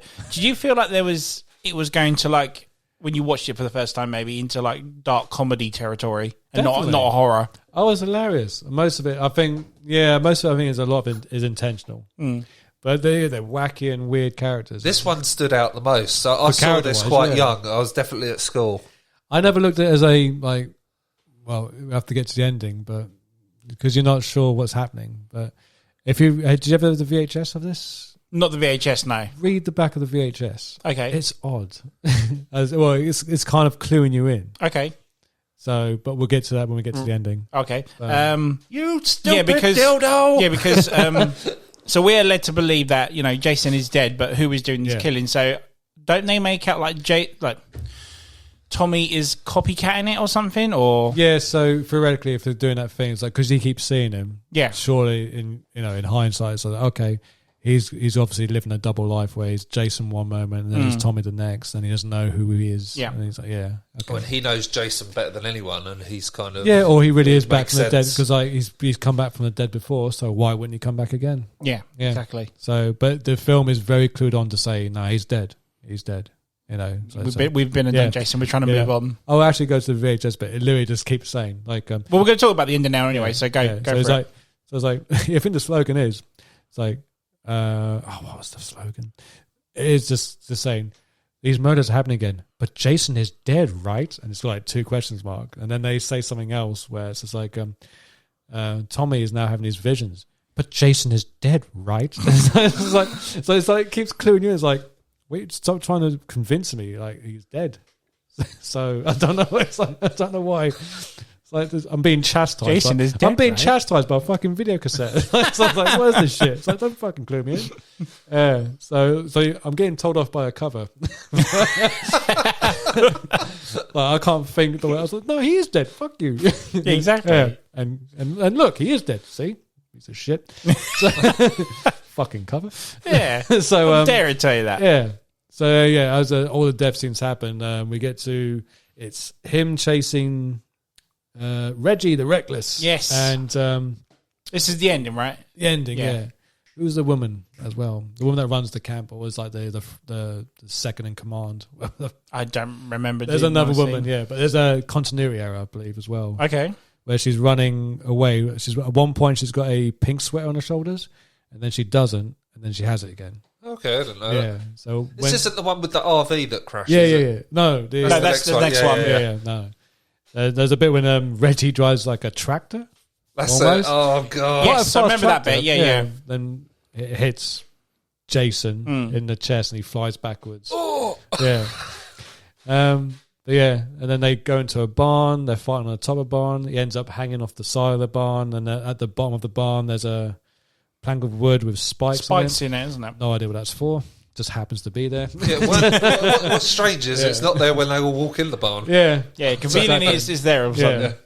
Yeah, and then I believe it's Tommy, or is it Reggie? One of those two gets a machete, decides to cut Jason's hand, but I don't think they cut it all the way off. It's a weird shot because it cuts. You feel like it's chopped his hand off, and then the blood's pouring out of his wrist. Yeah, but he's still got 2 hands when he falls down. So I'm assuming it probably just severed cut it into it.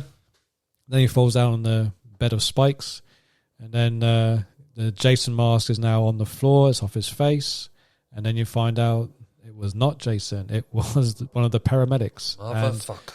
The paramedic and the Joey who got killed was his son. Yeah, so... And the paramedic never told anyone it was his son.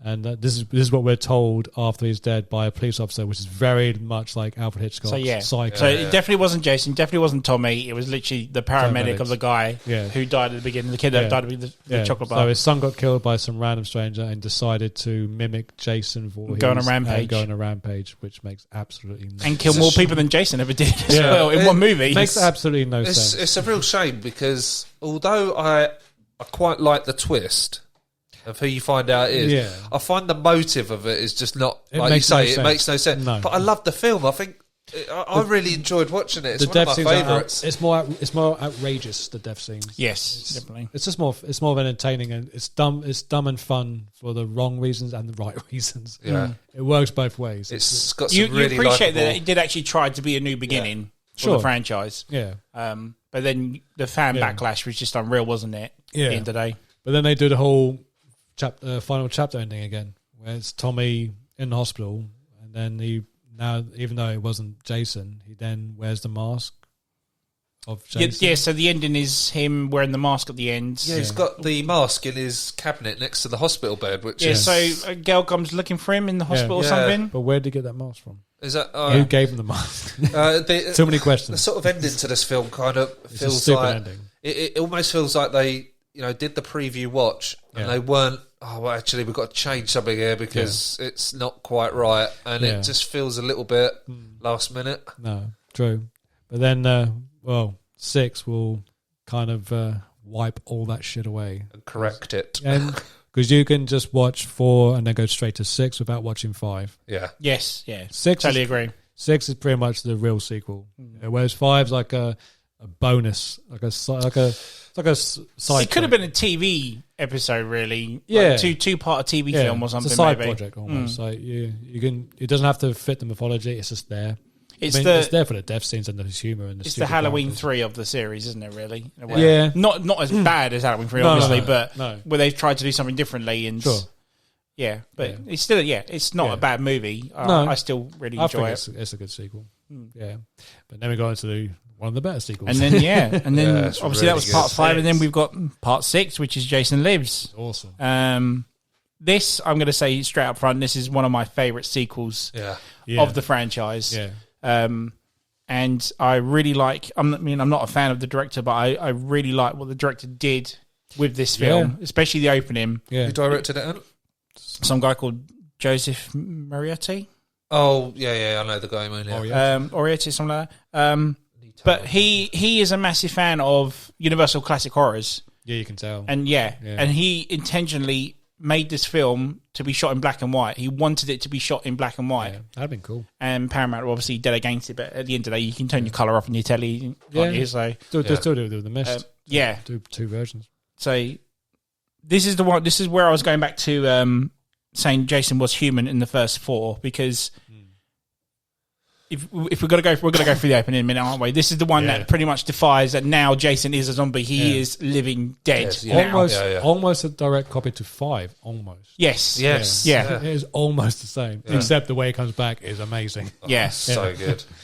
So this is the more self-aware sequel. It knows exactly that it's like, we're talking about a guy that's coming back from the dead, killing people. It's like, this is like something we don't have to take too seriously. It's also it felt straight away they've thought about it for the fans. Yeah, this is what they wanted to do it right. Like I said to Tim earlier, there was a backlash with 5. People wanted Jason, not some copycat. Yeah. And we've got our, we've got our Jason now. But the opening is just awesome, freaking awesome. Like I said, it's very going back to old-esque, very cliche, very.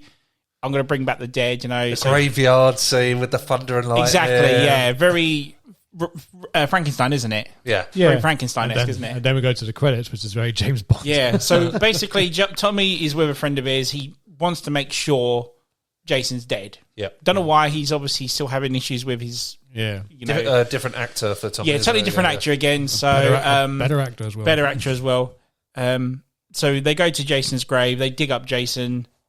see his body's rotting, and they're like, "Yep, he's dead." Fuck you, Jason. But for some reason, still got anger issues. Tommy still has anger issues, so he grabs a metal pipe off the fence. That's it. Starts stabbing Jason, and of course the cliche thunder and lightning Frankenstein reboot. He brings gasoline because he wants to make sure he burns. He's going to burn him, wasn't he? Yeah. Yes. So Jason belongs in hell. I want to make sure he gets there, which is a good line. And then, so not only does he want to make sure he's dead, he wants to see him burn. Oh, the makeup effects of when he's in the ground, the maggots, the worms. Oh, it's still got flesh on him. Yeah. Which is weird because it's been about 10 years. Oh, we just don't know, do we? The timeline. Well, this is what you were saying. If you forget 5 happened, it kind of makes sense, especially with Tommy's growth as well. Yeah. It's a bit. So we're saying probably 5 years. Yeah, at least. So I guess flesh wouldn't want that much. I don't know. I'm not an expert on that. This is it at the end of the day. So anyway, he shoves the pole into Jason. Yeah, and the lightning reboots Jason and wakes him up and pretty much goes on the killing spree. He kills his best mate, straight fist through the heart. Yeah, so now Jason's almost become way more powerful. Because he's dead now. He's literally superhuman. And they happened to bring his ice hockey mask. Yeah, Tommy obviously wasn't buried with one. Which is good because it's like he wouldn't be. So but it's got the chip on it from when she stabs him in the head with the axe, which is very very good continuity in that. And then, like Tim said, obviously Tommy runs away. Jason's awake. He's ready to go. But then we have a shot of like a James Bond reenactment. Yeah. So obviously, when James Bond walks into the camera and shoots the frame, shoots the screen, they've done it with Jason, but he slashes, doesn't he, with machete? Yeah. Walks sideways, turns to the camera, slices it. This is it. And the title comes up. And did you know the director never did that? No. Producers actually put that in that, yeah. Wasn't it meant to be for a trailer or something? Yes. Yeah. Meant to be for the trailer. We're going to put it in the film. Yeah. So and then obviously the title splashing out in blood. Jason lives. Yeah. And just like fuck yeah, here we go. We're in for a ride now. Yeah. Well, that's the thing. It has that thing where it's very self-aware of what it is. Yes, it's absolutely. It's like let's have fun with it. Yeah, it is. It's a very fun film. Yeah, and again we've got a new stuntman doing Jason now. Yeah. Who again they put some more stunt work into it. I think you mentioned the RV tipping over as well. Fucking that shot is brilliant. It's really good. It's the bit where he stands up on top of it with the smoke and the fire. Yeah. It just looks so good. I was on the back of my VHS. But it was such a fadey VHS. I thought he was on a building. Like the building was on fire because it just doesn't show you the bottom of the road. So I was like, when we were looking at the back cover, thinking, yes, I thought that. Yeah. I actually thought that. I thought maybe he's on a factory, like a Nightmare on Elm Street 2 style factory. Yeah, it's like, what is this? I was like, interesting. I was going to get it anyway. There's again some great kills. Typical storyline where the camp's being reopened and once again, rah rah rah. As people do the shooting practice or some sort of tag game, paintball. It's paintball, wasn't it? That's how he gets the machete. One of the guys does the machete. Oh, he chops 3 heads off in one. Another cameo from an actor. Tony Goodwin? From Ghost. That's it, yeah. Going back to what you were saying to me about it being aware of what it was, there's even a line in the film where Tony Goodwin's with his girlfriend. Yep. And she was like, "Can you go outside and see what's wrong?" And he's like, "Why?" Because I've seen way too many horror movies. There's no guy in a mask isn't friendly. So again, it knows it was fun. It was, I love the way it gets the gun. Get out of the road now. There's some really cheesy lines in this. Like, doesn't he get the like the gun? No, there's a part where Tommy's in jail and there's like one of the coppers is like, "You little turd, I'm gonna slap you silly." Then there's the guy that owns the graveyard. He goes, "Dig him up. Does he think I'm a farthead?" And the kids go, "Yeah." Yes. That's so good. Farthead. There was one downside to this film I was a bit bothered with, is like they have this whole storyline with Tommy. So essentially this was going to be a Tommy trilogy. So 4, 5, and 6 was intentionally to be a Tommy trilogy. But Tommy is barely used in this film. It's like a MacGuffin almost. Yeah. It's like, this is meant to be like your Nancy to Freddy Krueger. Yeah. It's like, whereas Tommy is to Jason. It's like, they underutilized him. He's just running away from the cop. The sheriff tries to kick him out of the town. Yeah. It's like, I'm trying to warn you. I'm trying to help you. And he's like, no, I don't like you. Yeah. That's it. Instead of like someone's out there. Oh, what do you think of Jason's attire in this one? So he's got like a green shirt, yellow gloves. He's got gloves, isn't it beige? Beige trousers or something. Isn't it? But he's got a belt full of tools as well. See, I never noticed that. Yes, till recently. Right. You're right. So, because usually in all his other films, he's just wearing normal clothes, but this one he's all geared up. It's like a utility belt with the blade and that. Yeah, it looks like a gardener. So like he's got garden gloves, like camp gardener, camp handyman. Yeah. So he's here to chop down some trees. There's actually a part in the movie where I think Tommy goes to a store of some sort. It's like a pit stop store where you can get petrol and whatnot. Did you ever notice the store's called Karloff's? Yes. It's like, I never noticed it. I was like, holy crap. Boris Karloff, there we go. Another lover to Universal, isn't it? Nice. Universal, but it's made by Paramount. Yeah, exactly, yeah. And then this was one of the first sequels that had we were talking about where Freddy had an M.T.V. era. Yes, remember? Yeah. This is one of the first ones where Alice Cooper came to it and did the soundtrack for Friday 6. He's listening to Frankenstein in the RV. That's it. Yeah. There's 2 songs, isn't there? Yeah, Man Behind the Mask. That's the one, which is at the end credits, yeah. That's the end credits one, yeah. But no, it was just... It's a typical Friday 13th again. I think what works well in this as well, like the camp finally looks active. You've not just got adults, so you've got the small children. So it's... What is Jason doing at that bit where he walks through the camp with the kids? He doesn't kill any of the younglings. But he actually goes into one of the cabins and he looks at... isn't there a girl... staring at her, gets closer and closer. Yeah, again, I think that's another Universal thing. I think that's maybe like a Bela Lugosi thing, like creeping in on the person in bed. Yeah, yes, that makes sense. Yeah, and then she's praying for him to go away, for the monster to go away, and goes on the bed, and he's not there. Do you think he was going to kill her if he wasn't? He's annoyed, doesn't he? Or the police turn up. He doesn't kill kids because he never kills kids, does he? No, I think he was just trying to scare the shit out of her. Yeah. But the chief of police gets a brutal death in this movie. He bends him the other way, doesn't he? He's like, all the way back. He's a likeable character in the end, isn't he? I quite enjoy him actually. Yeah, he's alright. Yeah, he's okay. Yeah. Tommy's good though. Tommy's good. But going back to the grave guy, Yeah. They were going to do a thing with him, weren't they, at one point? Another twist at the end where he was actually related to Jason or something. So it was apparently Jason's dad hired him to look over the grave of Mrs. Voorhees. Oh, that's right. That was what was going to be the original ending to this movie. That's right. We find out the grave guy, who does he think I'm a forehead guy, was actually hired by Mr. Voorhees. But they never did it in the end. I mean, there was always a storyboard. I do believe they put it into a comic book series with Jason, though. I've heard that, yeah. But that would have been quite interesting. Yeah. But, Oh, there's that scene with the couple on the bike. Yeah. That was Louis put in because apparently during the test screenings there wasn't enough death scenes. So they needed one more. That looks added. It was. It does look added. Now you say it, it's literally they're there for no reason. Yeah, it's like, who are these people? They're dead.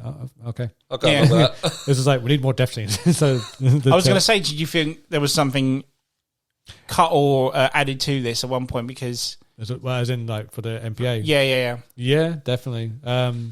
I think even the graveyard guy's death scene gets cut because he grabs a bottle of whiskey, grabs it, crushes it, and then stabs him. But then you don't see him get stabbed. You just see. He says to the glass, "You're going to be the death of me." Yeah. And he goes to throw it up, but Jason's there, catches it, or holds it. Yes, so he stabs him, but you only see the guy's face, don't you? You never see the actual stab, do you? Yeah. Towards the end, Tommy gets his justice. He ends up killing Jason. It's propeller to the neck, isn't it? Underwater or something? He gets a rock, does he? He gets like a large rock with a chain. Yeah. Goes out on a boat. He kind of drowns Jason. Even though he's dead, he drowns him. But then the boat cut into his neck or something? Yeah, as well. Chunks of... Yeah. I think they realise you're not going to be able to kill him. So we'll just try and store him somewhere, as it were, so he can't escape. The place where he died originally. Yeah. Poetic justice. And then, then for good measure, his neck gets cut open by a boat propeller, which pretty much snaps his neck. But then you think, he's pretty much dead now. And then the camera zooms on his eye, and his eye still moves a little. And then he's still awake. Still awake. And then Alice Cooper comes in. Kicks in. Man behind the mask. A strong sequel, though, well brought back. Yeah, it's like, do you know what? I'd be quite interested to watch 4 and 6 just back to back. Yeah, easily. Like I said, skip 5. Yeah, I'd be quite interested 5, to see that go, like you said, could be just a standalone. I'd separate, easily. But I do enjoy it. So yeah, this is the issue. Well, it's 22 death scenes. You can't go wrong. Well, there you go. You get your money's worth out there. Exactly. All right. So that is 6. That's my favourite. Now we're on to 7, which is New Blood, Part 7. An interesting one. Very familiar with this one. This is the one I'm not particularly a big fan of as much. No, the problem is I like Kane Hodder in this one. This is the thing. He looks awesome. Kane Hodder is amazing. Jason looks great in this one. His look in this one is probably my favourite look.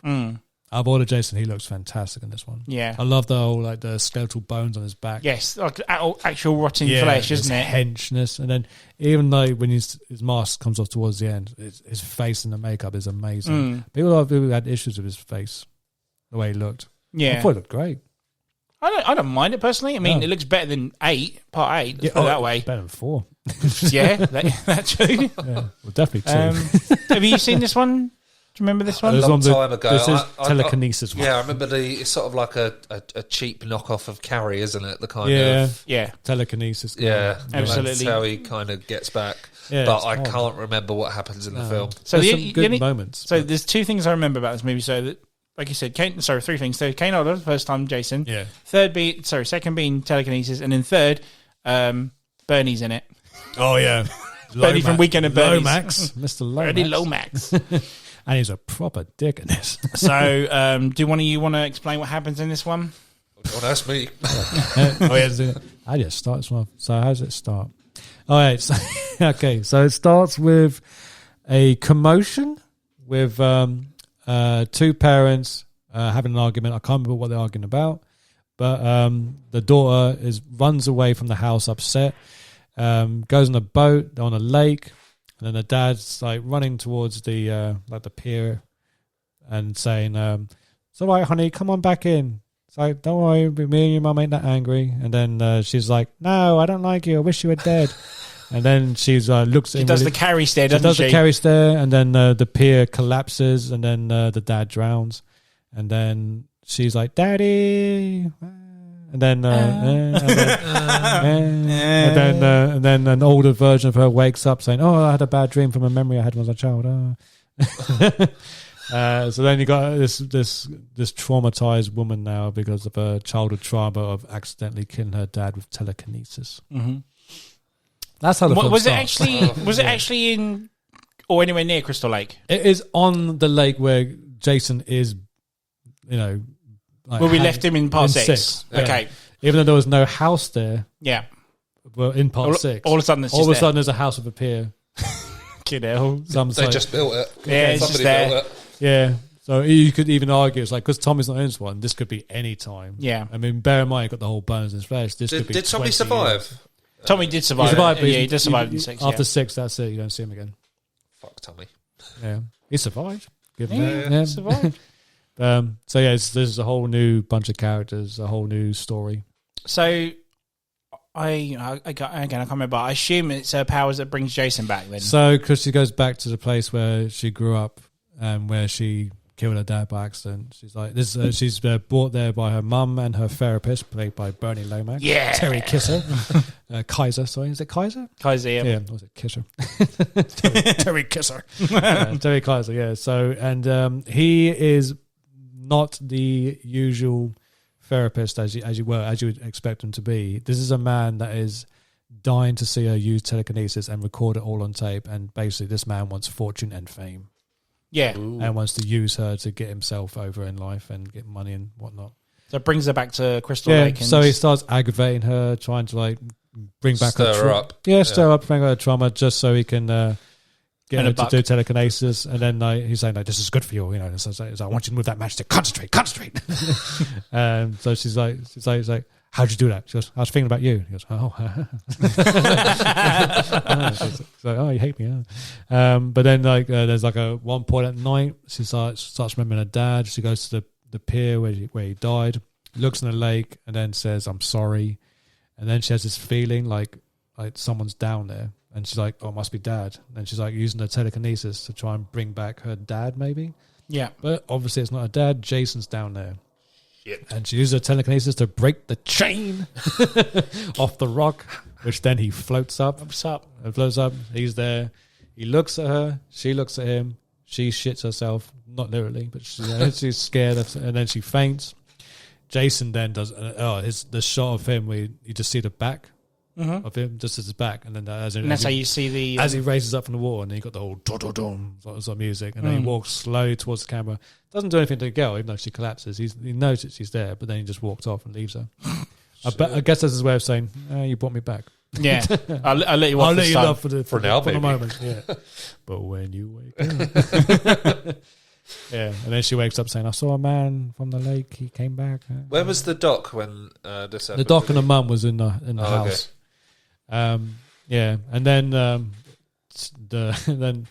I don't know how far away from the house, but there is another house with teenagers, and that's where the kills start coming in. This is where the kills come in. Who buys these houses where there's this is what I said earlier. Like, how big is Crystal Lake? It's fucking huge. How many people lakes that have died there? Well, I remember they made part 4. The house was already there, which was Tommy's house. But then there was another house across from that they had to have the campers in, which Paramount built. They built the actual house for that. Yeah. I assume they've done the same thing with this one because it's blown up at the end, doesn't it? The house, doesn't it? A wicked explosion. Yeah, damn good. Awesome explosion. In fact, it was too much.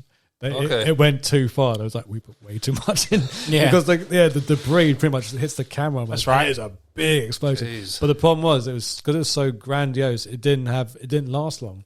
It was so impactful that it took seconds. So they kind of had to slow it down. Second shot. Yeah. So it kind of raised it, but it was like done. But it is a wicked blast. It is totally. It's my next one to watch.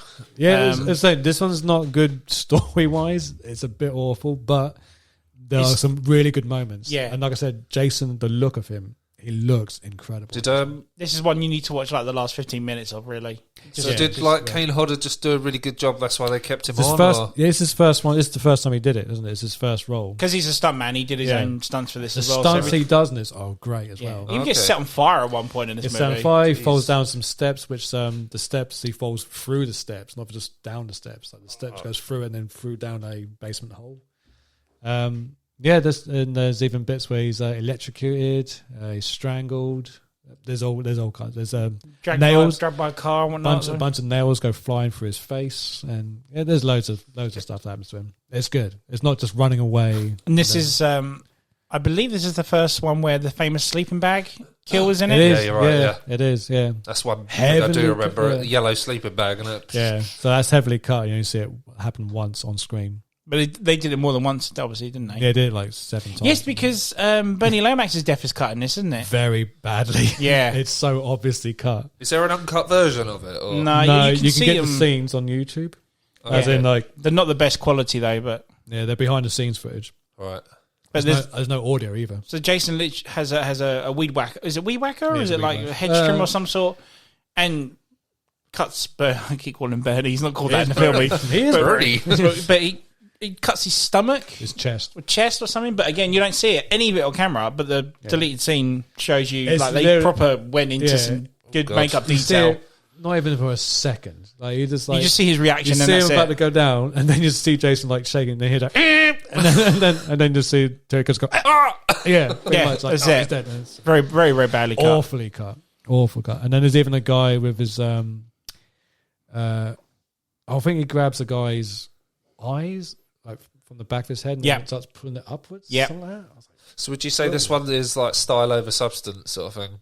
This is one where people started to see it for just Jason now. Yeah, it wasn't just for Tommy. Don't give a shit about the story. We just want to see we just want to see Jason getting killed or start killing people now. All the actors and characters in here are shit. Yes. All of them are, apart from Bobby Bernie. He's probably the only one that's... Yeah. Because he's such a... Because it's Bernie.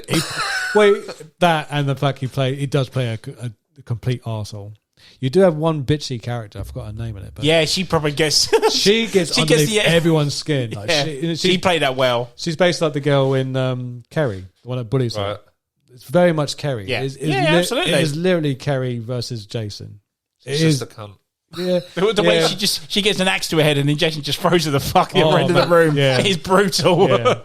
So that's the only one you kind of cheer for. I was like, yeah. In fact, that shot where before he puts the axe in her head is the shot where they use it in front of the NES game. Yeah, that's it. Is that shot where it's Kane Hodder's? Yeah. Oh, yeah, that's what I forgot to mention. So he's with the ice hockey mask. So I think it's when in part 6 when the propeller cut through his neck. Yeah. Also chipped a bit off from his mask. So you see his teeth and mouth from one side of his face. Yeah, that's right. There's a bit when he still wearing the mask walks up to the door and just he takes a deep breath, but you see his mouth move open. Him going. Awesome. And then So it still has the axe chip from the top, and now the bottom right, bottom left has now a chip away from where the propeller started. So the hockey mask has scars and memories. Yeah, it's still there. Very, very cool. Yeah. I really, again, I'm not a fan of this film, but the last 15 minutes are cool. But the ending is it's not. I thought you meant the actual explosion part. No. The explosion is phenomenal. The actual, it's the worst death scene of all of them. Would you say worse than 8? Yes. Yeah, I'd say yes, so. It is totally. Rubbish. 8's a dead. I think it's a good death scene. This ain't even a death scene. But the 7 is It's barely a death scene. It's more like a dream sequence. How is it a death scene? You don't even see him die. It doesn't seem like it happened. It almost feels like the endings of 1, 2, Explain, and 3. And then we'll go why. So, but it's, I remember seeing this for the first time and I was like, fucking what? Yeah. It's like awful. So anyway, they fight in the basement first. This is where Jason's on fire. Yeah. And then I don't know what's in this house. A hell of a lot of fucking TNT. It's just him on fire in the basement, and then they just leg it. Then all of a sudden the house blows up. But it doesn't just blow up. I'm talking like atomic bomb blows the fuck up. Like it was a damn good explosion. I was like, Jesus, I've never seen this. It's huge. It's up there with the T2 18-wheeler blow. That house evaporates. There's not even like bits of debris of like bits of brick hanging up. There's nothing there. It's just completely gone. They got their money's worth from the TNT. Yeah. It blew the fuck up. I was like, yes, that's an explosion. And obviously, even though you see it all explode, they had to like obviously after it's done, there's obviously bits of the house still, which they obviously built afterwards because there's fuck all there. They blew the shit out of it. But anyway, he's somehow appears And I don't know how he survived the explosion, but yeah, that's all right. To be honest, I was like, that's the ending. Just have it there. Yeah, that would have. Yeah, that was a good enough ending for me. That would have been better than the actual ending. But so he starts coming towards them. He's still alive. He comes out of debris. Yep. They run towards the pier. Remember where her dad died on the pier? So I think the boyfriend is there. He gets knocked out. She's then crawling across the pier. Jason's walking towards her, and then you hear the water rumbling, like just doing bubbles. And you got the music going, and then you got the music. Wait for it. The music's like the music's just like what the, and then like and then as he's about to grab the girl, Jason, like behind Jason, the pier opens up with a person coming up underneath. It's her dad. She resurrects her dad. Who wakes her dad up, who is like not fine. even, who's fine, like just like a normal person, just all wet from the water. He hasn't molded from the water or anything. He's just it as comes he was out. when he It died. comes out like he's the Incredible Hulk. Like, he's like oh, and then pulls Jason down. Yeah, then grabs Jason's legs, Jason's legs, grabs his throat, pulls him on the water, and that's it. So apparently the original ending was the same, but obviously the dad would look mouldy and but they made it look normal. But the producers hated it and they said no, we want the original dad to be in it. We don't want him looking like he's been dead so many years. So there could be no mistakes as to who it was that came out. Yeah. So regardless, it was going to be the dad come back to life and bring Jason down. But so when he's taken underwater. She then just goes, Dad, and then falls down. Yeah, she does. She goes, Dad. And then falls down, wakes up, goes to the ambulance or something, or just goes home with the boyfriend. That's it. You don't even get like a shot of him underwater. There is no pulling Jason down or anything. You don't see anything. That's all you see. It's like the fucking grabs him, pulls him underwater, and that's it.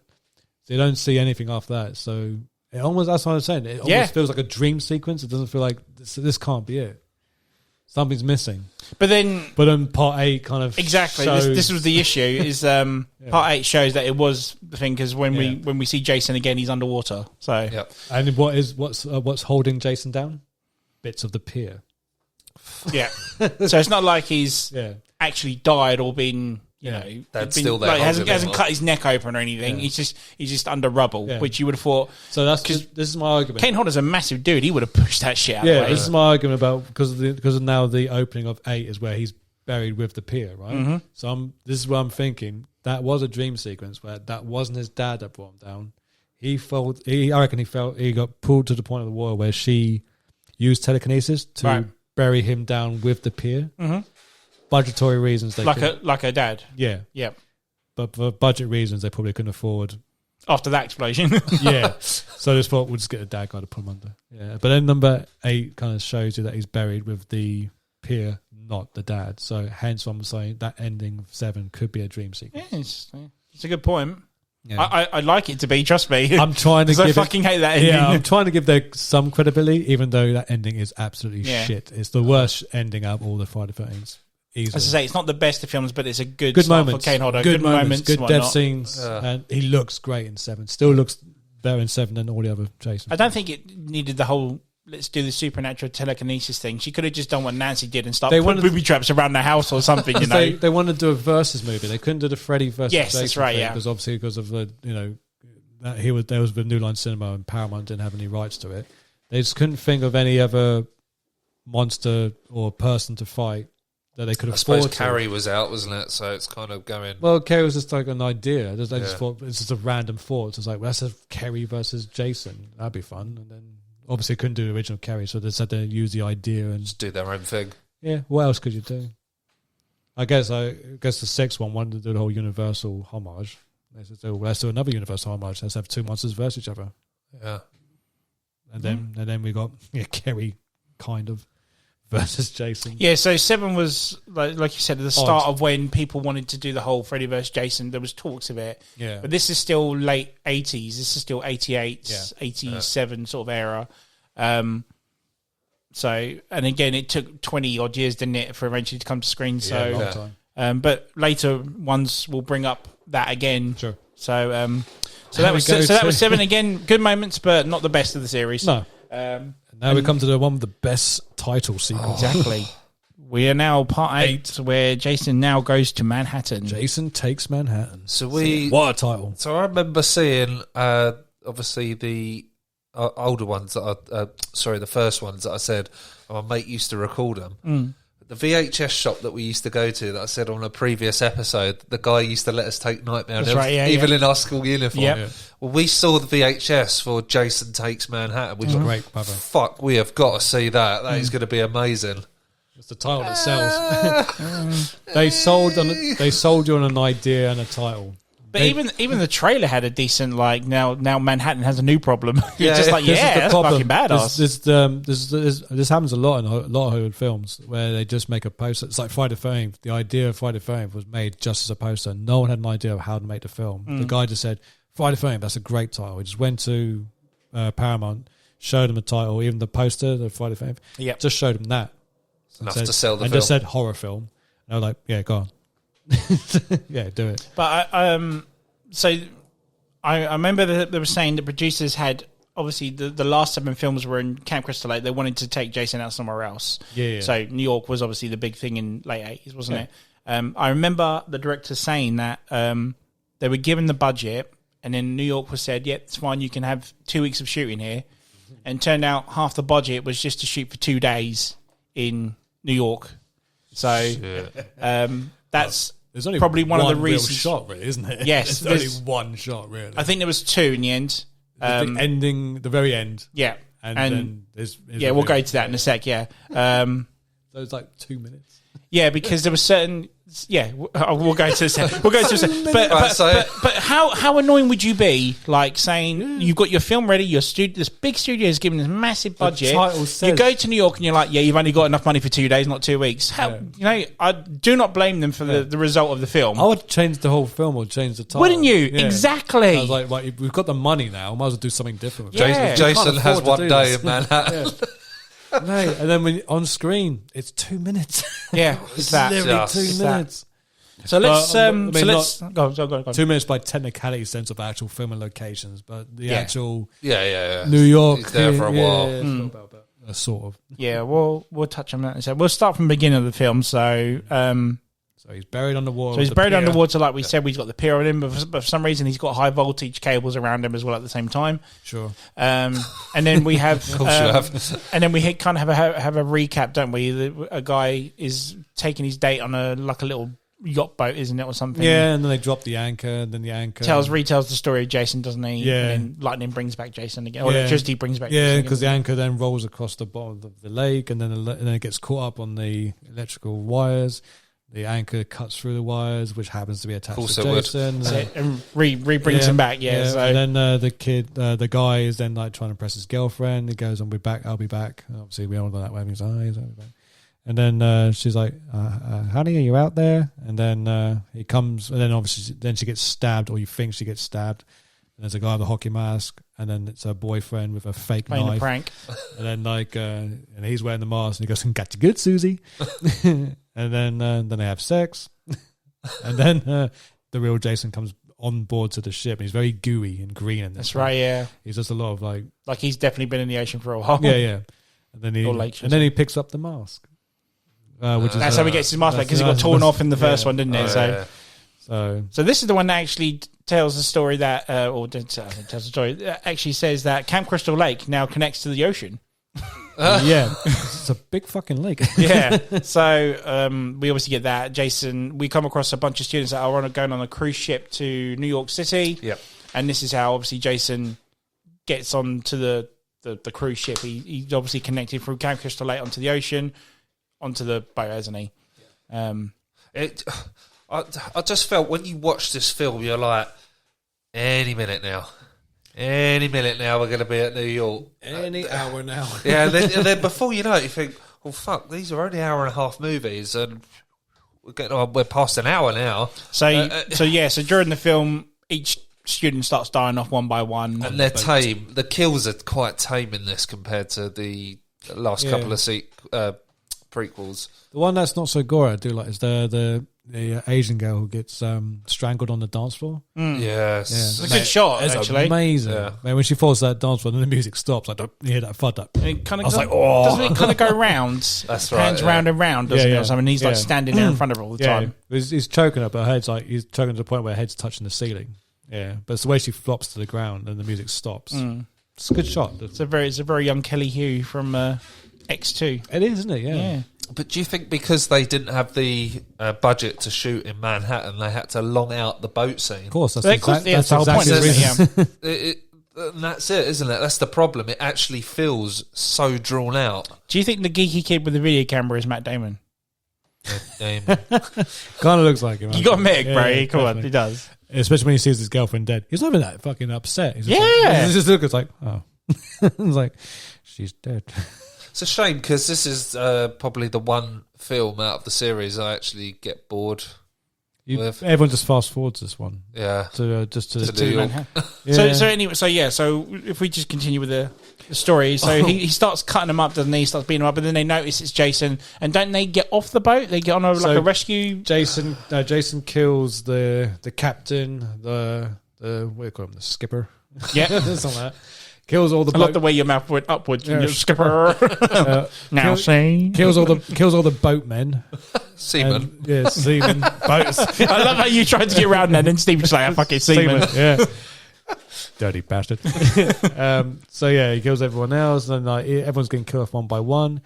There's only a few handful left. There's one it's two teachers, or one teacher. The one teacher left, and a bunch of teenagers trying to get away from Jason. They're all getting killed off one by one. They decide to split up. Not a good idea, because I think it's one of the jock. This I forgot his name in it. But the jock's like, okay, I think we find this motherfucker before somebody else finds him. Now, are you with me? And the teacher's like, I'm in charge here. He's like, school is out, motherfucker. Yeah, that's right, yep. Is that the boxer kid? Yeah, that's it. Yeah. Yeah. So then they decide to made it, man. Yeah. So then they decide to split up and try and find him. Bad idea. And then the storm is getting so much worse to the point where like this ship could tip over. So they decide, let's get on the lifeboat. And then like a handful of them get on the lifeboat, and then they row to New York City. Across the ocean in the fog, and then you see the Statue of Liberty, and they're like, we've made it. We made it, man. We made it to New York City. So so he does say that as well. Woo! That's it. York. So they get to New York, to this pier. That's right. This fucking disgusting thing that looks nothing like New York. Because, shocker, it is not in film. It's not New York, is it? So. No. But anyway, so here's the biggest question. So they've rowed this boat all the way to Manhattan, and all of a sudden, Jason, after they've got off the pier, Jason appears on the pier. I was like, how the fuck did he get there? So was he underneath their boat the whole time, just holding on underneath the water whilst they were rowing? Fuck knows. Guess so. Did he swim? Well, he's dead, isn't he? He's dead, isn't he? He can just walk underwater, really, can't he? So. The ocean, so that's a depth, man. Yeah, I mean, fuck, it's Jason. That's like it's Jason. You knew he was going to get there at some point. The ocean is like space. Yeah. You know what I'm saying? That shit's deadly. Yeah, walking across that is something. But anyway, he let's go with the lifeboat then. I'll take that one. I'll tell you that he was just holding underneath the lifeboat. Let's go with that. I'm just picturing it. It's so stupid. It's ridiculous. I'd love to see how they filmed, if they filmed it. Just underneath there going, any minute now. Any minute, we'll get there. Any minute. We said it any minute now. So, when he says like, New York, oh for fuck's sake, they're finally here. Yes, exactly. Finally, he said it. He's like, so as soon as they get to New York, they get welcomed by crackheads. What happens when Jason gets there? He sees something, doesn't he? Oh God! Do you remember? Yeah. So there's a billboard which you don't see; you just see him react. So he hears breathing, and then his breathing stops. He goes, and then his head tilts, and then like confusion, and then the camera pans to what he's seen, and it's a billboard of a hockey mask. A hockey mask. For no reason. Apparently, it looks just like him. And it was for no reason. Yeah. Was it advertising? I don't even come up with advertising. I think it's meant to be advertising ice hockey, but it doesn't actually state that on there. Ice hockey wouldn't just show a hockey mask. But no, it would show you two players head to head or something. a team name, but they can't afford team. They can't. Yeah. So they just said ice hockey, and there's a mask. So, yeah, New York. But yeah, the other people get greeted by crackheads, and they kidnap one of the girls, and then the other lot decide to let's find the police or call the police, and then one of the girls that gets kidnapped I think she gets drugged, doesn't she? Yes, she gets shot full of heroin. Mm-hmm. Yeah, and then Jason comes and rescues her randomly. Because he doesn't rescue anybody, but he rescues her, doesn't he? I think he kills the crackhead. Isn't she another one that has a history with Jason or something? Yeah, she's the protagonist. So she has visions of Jason Voorhees in the boat, doesn't she? Yeah, because her dad, which is also the teacher. Yes. Yeah. So when she was a young child, he tried to teach her how to swim via trying to... Didn't she see Jason underneath trying to pull her down or something? Yeah. It's very much like number 3, where she was traumatized as a childhood by bumping into Jason one time. That was just one time? Yeah, just one time. I almost drowned. Oh my God. Well, my dad tried to teach me how to swim, and I was almost drowned by a deformed boy trying to pull me underwater. Pull me under. Yeah. And he said, you did a shit job. You couldn't even swim. What a bastard. Yeah. Anyway, sorry, going back. She's drugged up with heroin. So she's drugged up with heroin. Jason saves her by killing the crackhead with the heroin needle by shoving the needle through his chest, I think, or back. Just shoves the heroin needle through him. Yeah. She runs off. They then get into a car. He kills the dad. He dips the dad in like a toxic waste barrel. That's later. The dad is still alive. So the jock kid, I don't know where he is. They've split. Somehow they've split. Yeah. The jock kid's then... hey, come follow me. Yeah. So then he goes to a rooftop, and then Jason's on the rooftop. They have a boxing match. It just appears everywhere. Yeah. So, and apparently, it's meant to be New York, but clearly it's Vancouver. It's Vancouver, yeah. Then, so he's just like, right, I'm a jock. I've got this. I'm a good boxer at school. So he's like, you know what? Fuck this motherfucker. So so he goes up to Jason. He starts punching his hockey mask face for with 2 whole minutes with his bare knuckles, thinking this would hurt Jason. If he was a normal person, this still wouldn't hurt him. Dude, you're punching your fist on an ice hockey mask. You're doing more damage to yourself. They wear the mask for protection. Yeah, exactly. Doesn't his knuckles bleed in the end? Yeah. Yeah. Because he's punching the hockey mask. The hockey mask. Dude, that's made to protect his face.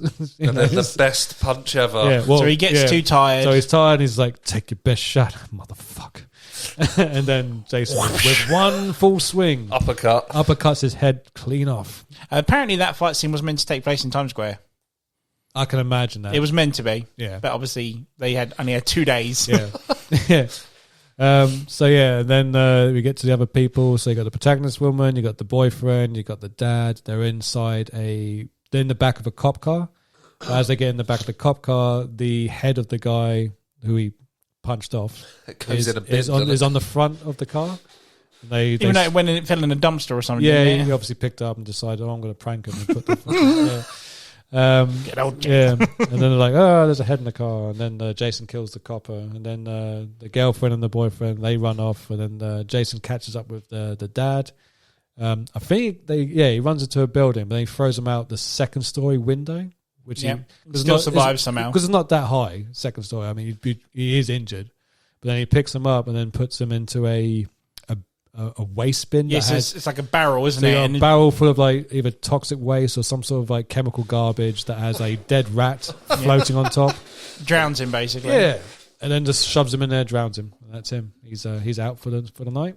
And then Jason then decides to follow the other 2. And then we get to them going to an underground train station? Yeah, so before that, he's actually in Times Square, isn't he, first? Is that before or after? I always get confused. I haven't seen it so the sewer bit's the end, isn't it? That's when they... so it's Times Square and then the train bit. Yeah. Oh, okay. Yeah, he sort of bowls past all the famous signs. So they have to get... Because they've got 2 days there, they have to get some sort of famous landmark, don't they? So Times Square was one of them, wasn't it? I thought they get the train to Times Square and then they get there. But it's obviously after. So they just walk into Times Square. Because I swear they come out of an underground to get to Times Square. Oh, actually, you're right, because Jason's on the train as well, isn't he? Yeah. He just walks straight down, and the camera sort of pans backwards, doesn't it? Sorry, yes, beg your pardon. Is he on the train with other passengers? Yeah. Yeah, I think so.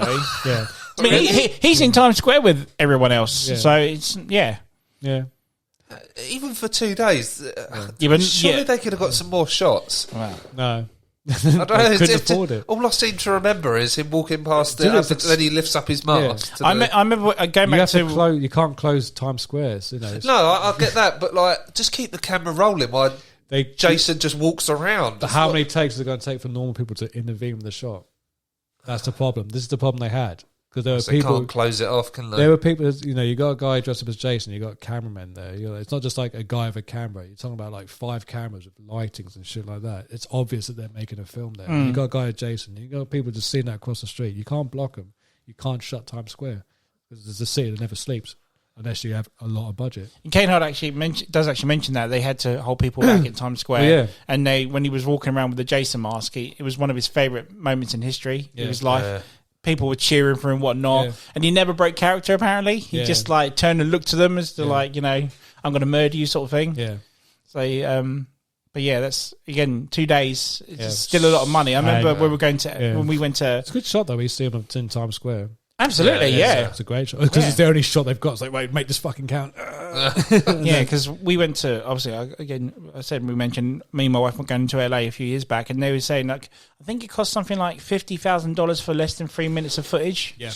So it's a lot of money to get specific locations. Yeah. But did you notice? I'm sure you have that shot when they do the Times Square shot. There is a massive poster for Batman 89 in the background, and they begged and begged and begged them to take it down because it's Paramount promoting a Warner Brothers film. Yeah.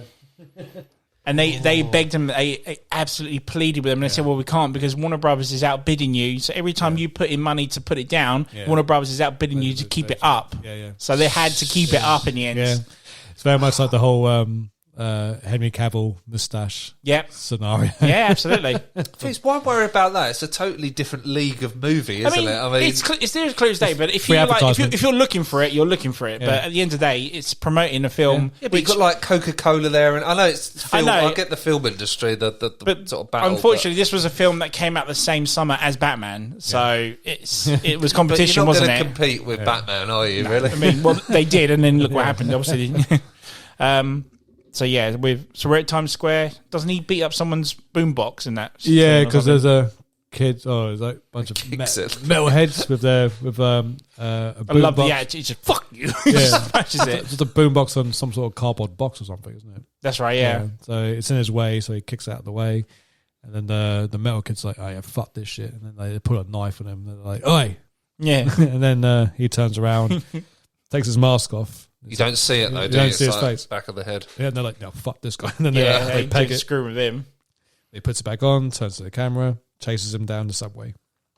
And they make it to the sewers in the end or something. Yeah. This is where Jason meets his demise, isn't it? He's kind of got, there's one scene where he almost dies on the subway. He gets electrocuted by the tracks. Oh, yes. To be honest, yes. Which is almost a better death scene than what happens later. But doesn't he like... So he's going to electrocute, but then he reaches for someone else and electrocutes them at the same time? Yes. Is that a different movie? No, that is right. That's a different one. I thought he does, and then he holds on to him. Oh, is that a different That's Jason? A different one. Is it a different one? I think that's Freddy versus Jason.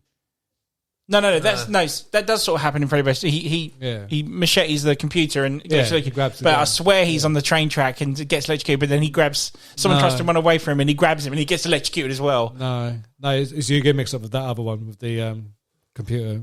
Freddy vs. Jason. Oh, okay. Yeah. It might have been a different horror film, but there's definitely one where I've seen someone do that. So yeah. But go on, carry on, sorry. But yeah, he's attacking a girl, and it's the boyfriend that shoulder barges Jason. Right, which then he falls onto the tracks and gets electrocuted. And and they think, right, he's dead. So Jason's dead. Let's go to the sewers. Yep. Sounds like funny. New York, like you can run away in New York. There must be a million places to hide. Yeah. This is what makes me laugh. Jason's in a place where he can kill anyone, and he just goes after those two. I never really understand. Anyway, it's a movie. Yeah. So they go in the sewers, and then he's still alive. He's behind us, and then they see a guy who works in the sewers saying, "Hey man, you gotta get the fuck out of here. There's toxic waste that comes down here for this time. You got 4 minutes." Oh, conveniently. I was like, oh shit, there's a time. Okay, so and then Jason kills that guy. I can't remember how he kills him. I think, it just gets it's a shadow effect, isn't it? Yes, that's right. Yeah, that's it. Budget clearly running out because of New York. Toxic waste from what? From New York. New York waste. New York's toxic waste. New York creates too much toxic waste. So they chase him to the end of, doesn't she? She hides, but then she's got like a little barrel of toxic waste. Throws it into his face. Yes, that's right. And then that's when he takes the mask off and screams like a little girl, or like a child, like a child. Yeah, and then he's like all walking all dazed, and he's like, my face hurts, and trying to chase his girl, but his face hurts. He can't do it. So she they start climbing the ladder, don't they? They climb the ladder to escape, and he's trying to climb the ladder too, but they're kicking him like down to the point where he can't climb any higher. And then you can hear from the distance the toxic waste is about to cover this whole sewer. He turns around and says, "Mommy, don't let me drown." Yeah, it's like, talks like a kid. And then he pukes up. That's right. He starts puking water coming out, doesn't it? Yeah, and then the toxic waste gets him, and then he melts. Yeah. Literally the death. Yeah. Probably one of the best deaths of Jason, apart from the machete, obviously. For real? I reckon. Really? Dissolving is a good. Well, yeah, he's a good way dissolved. This is where he's done. Oh, he's definitely done on this one, but it's just it looks better than someone's dad's rising from the grave and pulling it down. It beats 7 by miles, obviously. So is this meant to be it? Last one? Yeah, because this was the last one by Paramount, wasn't it? He's evaporated into water now. He's now nothing. He's just, you can't. He's no longer flesh and blood anymore. Yeah, he's done. He's done. He's cooked. And then the girlfriend and boyfriend, they go to New York, and it's daytime. It's another shot of New York, and it's like the early hours of the morning. That's right, yeah. You got like a crane shot, and that's the last shot from New York, which cost him cost about $50,000. Yeah, and Jason's not even in that shot. No, not at all. Yeah. So Jason actually gets to Manhattan by what? Just over an hour. Yeah, if that. The last 20 minutes he's in New York. Sorry, / Vancouver. I think it's like an hour and 5 minutes. And then he's there. Boat, and then you got 15 minutes of the ending. But then there's only 2 real minutes of him in New York, whereas a lot of as you said was Vancouver. Yeah, it was. Different locations. So yeah, well, there you go. He took Manhattan. And he took it and then got dissolved. He took it for 2 minutes and died. So that was part 8. So that was again the last one done by Paramount, and this is when New Line, acquired the license for Jason, and this one it wasn't actually called Friday the 13th, though, was it? Jason Goes to Hell. Yeah. So it is a Jason movie, but it's not a Jason movie. With an interesting poster. Yes, I was very confused by this poster when I saw it. That's one with the metal mask, yeah? The original one, the VHS one. Because the DVD one was shit. I remember this. I used to go to my dad's work every now and again. I used to go there and what have you. And he had a library opposite his building where he worked. And me and my brother would always go there and either rent whatever CD was popular at the time. This back in early 90s, mid-90s. Or we'd rent a movie. But obviously I wasn't allowed to see horror movies, but that VHS always stuck out. It was the silver mask with like a snake or coming out serpent. Don't know why, but every time I went in there, I had to find that VHS and look at it. I found it like, I want to see this movie. Yeah, so this is a big gap now between part 8 and 9. So we've gone to very early 90s-esque horror film now. And I believe New Line hired a bunch of kids to make this movie. So when I say kids, they were literally everyone from mid-25 to probably early 30s, which is very young for a film industry to give people of age a major motion picture. But again, they were still trying to get Freddy vs. Jason off onto production, but then they were like, you know what, let's give these kids a movie to do at the same time. Do something. Just do something with it. And then that's what they did at the end of the day. I mean, they did what they were told. It's not the greatest movie at all, let's face it, but I've only seen this once. I think I've seen this maybe twice, if that. So I've got a bunch of notes on it, but nothing really to talk about. First of all, when is it set? Well, we don't know. This is the thing, because Jason is dissolved, but all of a sudden Jason's up and running. He's got a completely new look to him now, where he's got like a massive, massive head, where the skin is sort of overgrowing the mask now, and it's like weird. The mask has kind of like gone into the skin, hasn't it? We have no reason for so we start off with like the typical Jason trying to hunt a girl, whatever, camp or not. Yeah. She lures him out, and then a bunch of cops just shoot the shit out of him, and then they blow him up. Like, he is... Not only was he liquidating in the last one, he is blown up in the first 5 minutes of this movie. And then they make out to Jason to be a parasite. Yeah. In this or something, isn't it? Yeah. It's like they find his heart and someone eats his heart and then he becomes a parasite. The guy at the morgue, the heart is on the table, but it's still beating, isn't it? I don't know. Then for some reason, I don't know why, I can't remember now, but he I has don't even the know urge if it's to just bite it. He just starts eating the heart. For no reason. I don't know if he's like in a trance or something, but there is no reason for it. This one, I have nothing on this one, really. Yeah, so... all I remember from it's like bits from what I've seen in a documentary or... like. So yeah, this is what I've just had from what I remember of it. Yeah. And so now Jason is now a parasite that inhabits people's bodies now and goes on a killing rampage. Yeah, it's like an evil spirit within people that's then like forcing them to take action. Yeah. It's very much kind of a rip-off of David Cronenberg's Shivers. Yes. Yes. Yeah. Yes. Which, funny enough, he pops up in Jason 10. He does. Yeah. I think that was the whole... Because he's a fan, isn't he? Yes, he's a major fan. And this is obviously a David Cronenberg montage, or homage to it. But, yeah, no, I remember not a lot from this one at all. Yeah. I can't remember lines. No. I can't remember... So... What they're getting out of this film, they're trying to go very Michael Myers-esque. We find out that Jason, after all this time, after 8 movies, and now the 9th film, he has a sister. And only a Voorhees can kill a Voorhees, is what they're saying now. Really? So, as Jason being a parasite, he's transferring from body to body as this like little worm creature. Like if he transfers from mouth to mouth, whatnot. It's very odd, and it's very the gore. It's very Clive Barker gore in this as well. It's very...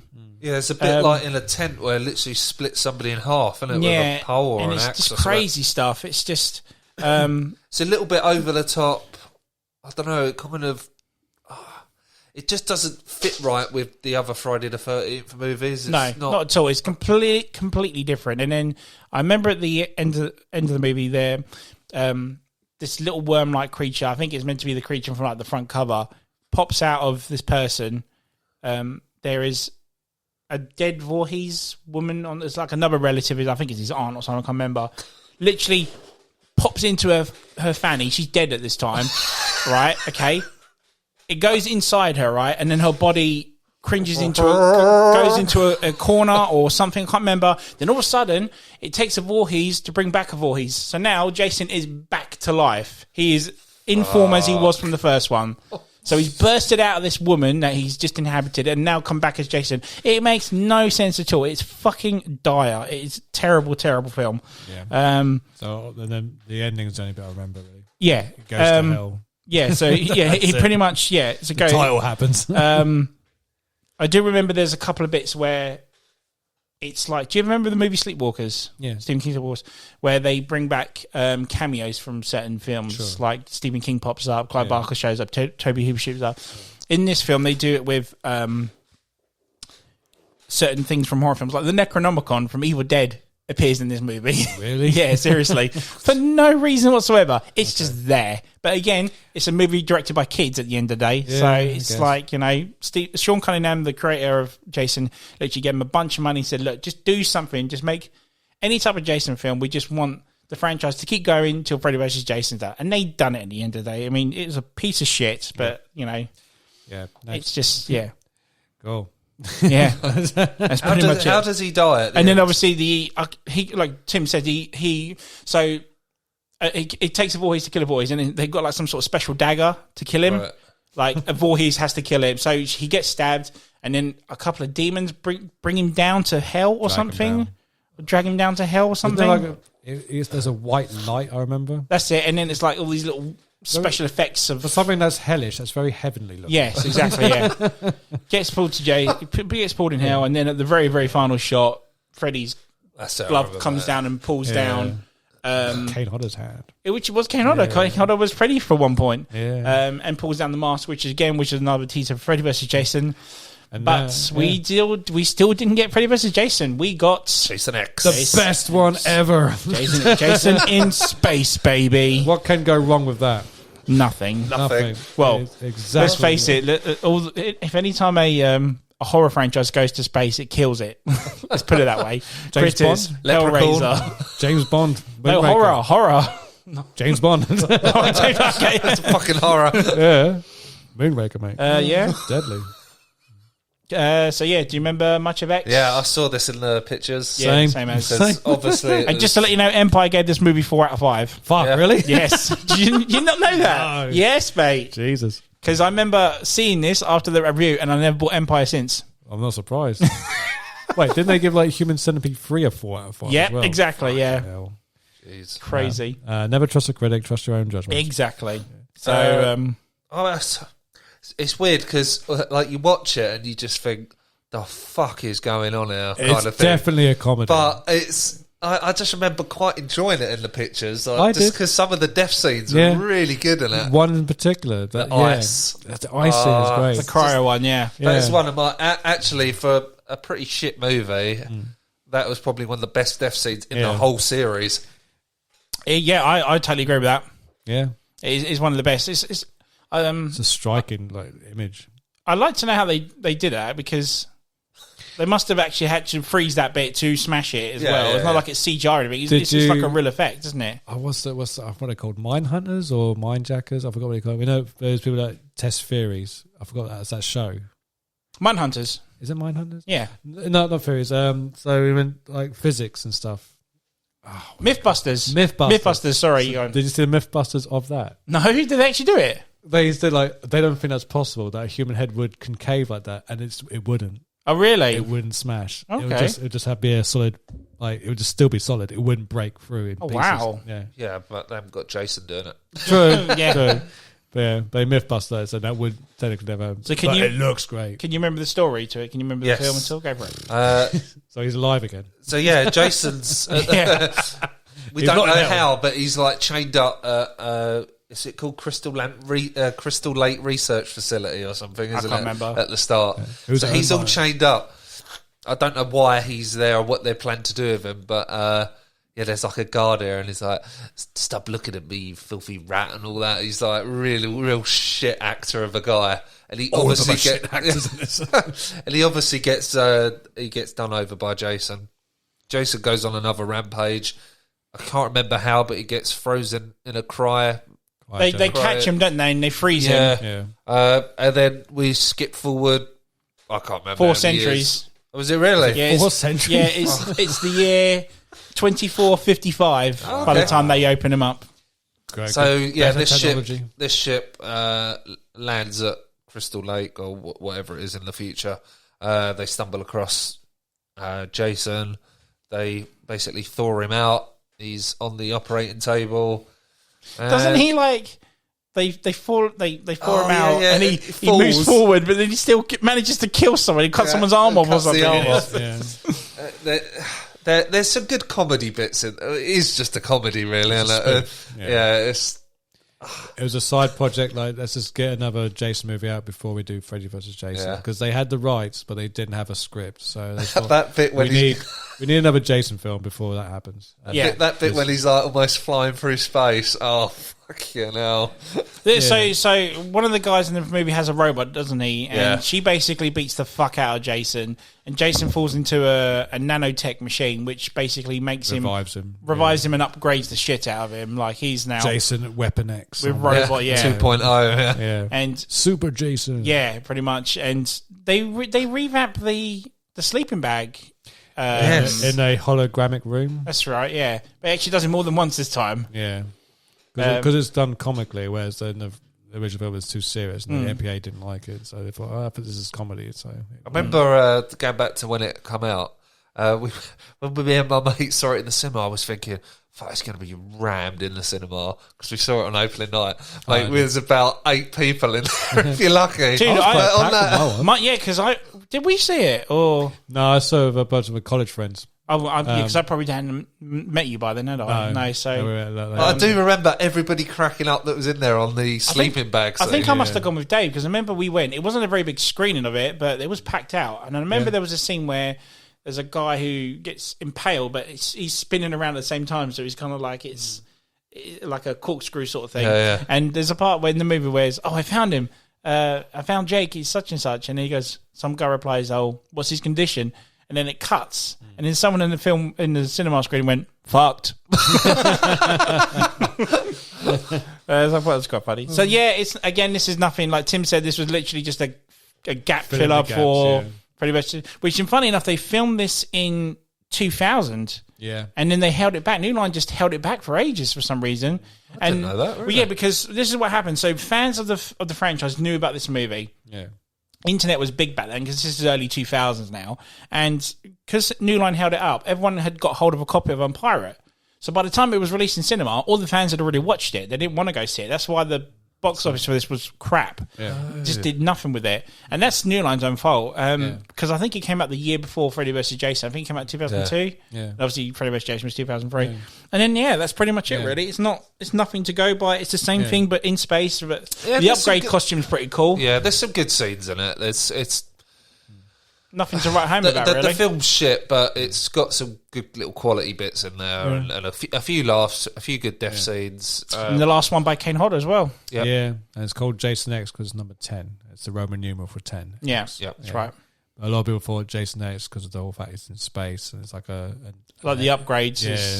Jason X, isn't maybe it? it's that, but no, extreme. It's number 10. So that's number 10. And then we've done the Freddy vs. Jason completely together. And then in 2009 we got the reboot, the remake, the Michael Bay one. I'm not a big fan of the Freddy Krueger one, but I don't actually mind this. Yeah, no, I like this. This one has moments. Yeah, but I think it's plus it's done by Marcus Nispel, did. Yeah. The Texas remake, which I don't mind, to be honest. Yeah, like that was right. That's good, that one. This one. Full script. It retreads a lot of the old traits from the original movie as well as the sequels. Too much nostalgia baiting, I think, is probably my biggest thing I hate about this one. But the death scenes are fun.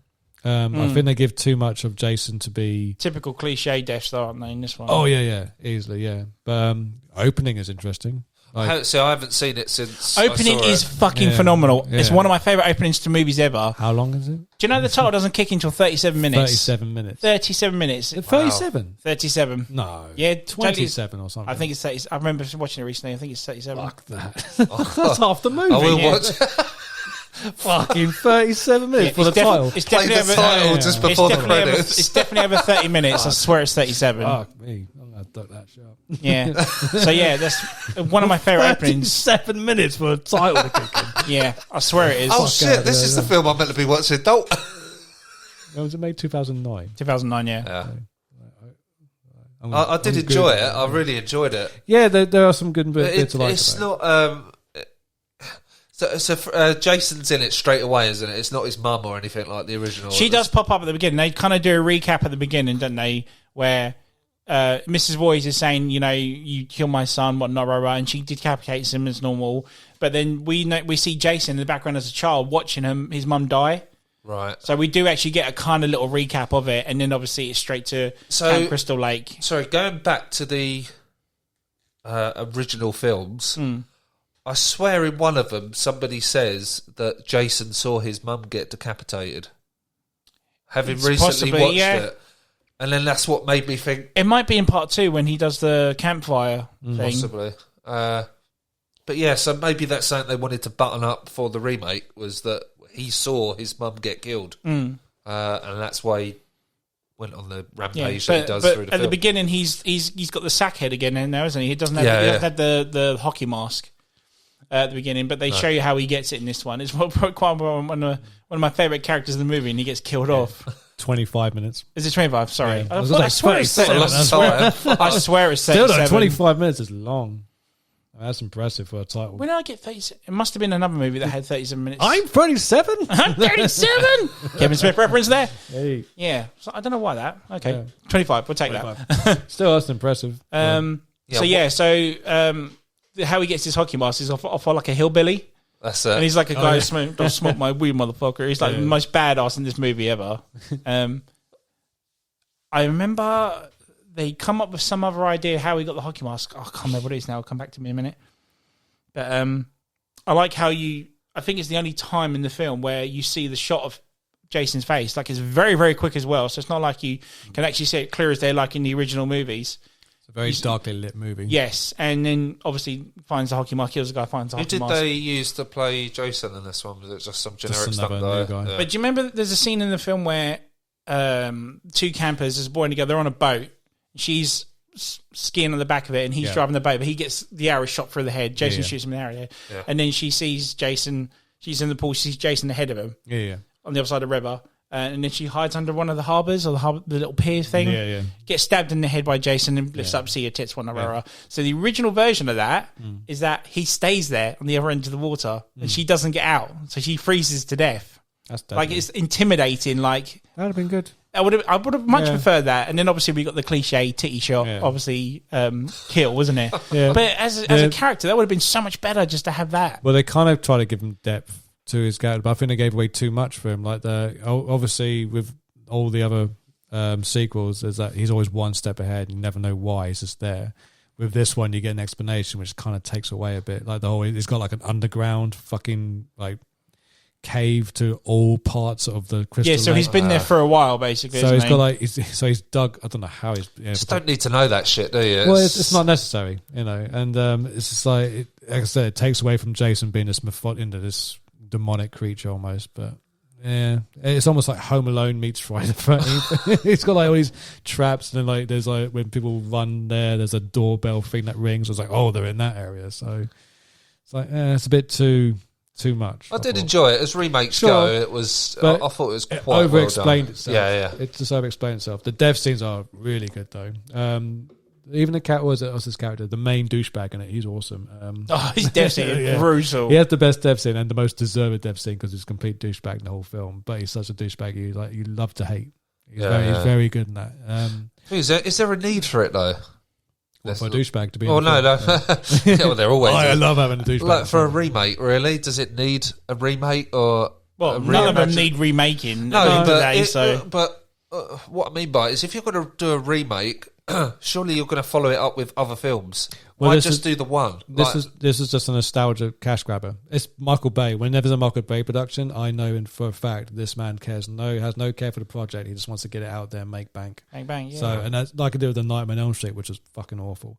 This isn't that as bad. This is, like I said, this has some good scenes. This has some memorable moments, but a lot of it is fan servicey and very like nostalgia baity. Like I said, just retreads the same steps as the original like movie and sequels.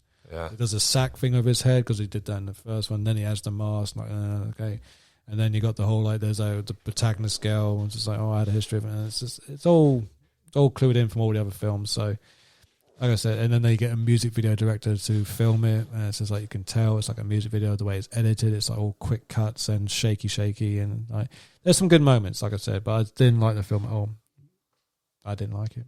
No. I did at first.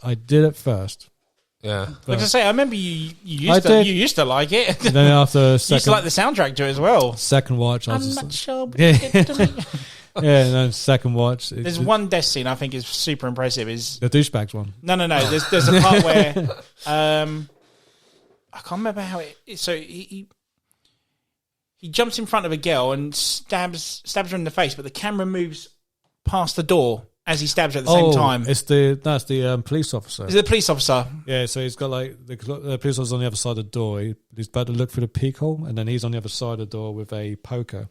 And as he looks through the peephole, he stabs the poker through. Yeah, and the camera moves through the door to see the effects. Yeah. I really like. I think that's one of my favourite deaths. There's some good shots in it, but here the douchebag one's the best, where he gets the machete through his back, and then he grabs the other end of the machete that's now at his front. Starts lifting it towards up him, and then grabs him and then puts him on the back of his truck, which has spikes in it. Again. And then the truck drives off, and he's just there coughing blood, just dripping everywhere. And the douchebag's a good douchebag. He's the most entertaining thing about the film because he's such a dickhead. I like it. And he gets the girl as well. One of the girls, yeah. He doesn't get the girl he's meant to be with. He just gets no. But she's a douchebag. So that was quite shocking for me because his girlfriend is the nice girlfriend character, and goes with like the other star. That's right. But then she gets killed off. I was like, I did not expect that. I thought she was going to survive to the end. Yeah, because like the good girls, only the people who have sex or do drugs get killed in the films. That's the rules. But she did nothing wrong and she died. I was like, she still died. I was like, oh shit. I can't remember. Does it leave it on a? Yeah, so basically, the same ending. Come back. I believe Jason gets chopped up in but then they do a chip grinder or something. They almost do the same ending as 7 in a way. Yes, yeah. So they're on the pier of the harbour thing. He comes up from the pier, and then that's pulls them down again. Yeah, and then that's it. It was left for a cliffhanger. Even though his body's up into little pieces, somehow Jason still manages to pop up. I think it doesn't. It only cuts top of his head, and then the machine breaks down, so it didn't cut all. Oh, sorry. For some reason, I keep thinking it done his whole body. Oh, okay, that's fair enough. Well, she stabs him or something, and then then his head just goes into the wood chipper, and then cuts half his head, but then the machine breaks down. But then it's all right. He's dead. Yeah, half his brain's in the machine. He's dead. He's dead. He's dead. He fucked. He's dead. Let's put him in the water. Well, that's what they do. Put him in the water. He comes out of the water. It's like, I'm still alive. Brings him back to life. It's funny because, in Freddy versus Jason, he's scared of the water, isn't he? But then that was never established until that film, though. Yeah, so it kind of doesn't make sense because doesn't make any in sense. all the other Friday films, all the time. He's followed people into water. Yeah. Exactly. He's never been scared of it. He's used it. Freddy's is fine. He was killed by fire. That makes sense. But Jason is like... they never established that in the films. But he's never been scared of the water in any of the films. Well, apart from when you mentioned 8. Yeah. And he's like, Mummy, I don't want to drown again. It's like, that's probably the only time it does. But Freddy vs. Jason and the remake aren't exactly canon to the... No, of course not. No. Of course. So, but either way, the remake has got moments. It's so weird how the reboot is the 12th film, and they've never, for Friday the 13th, they haven't actually done a 13th film.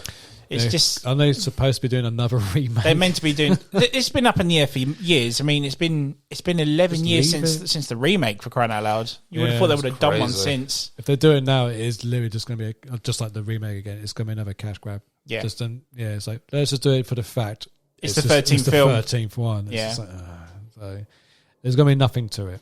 Yeah. It's weird because even the original sequels have more merit than the remake.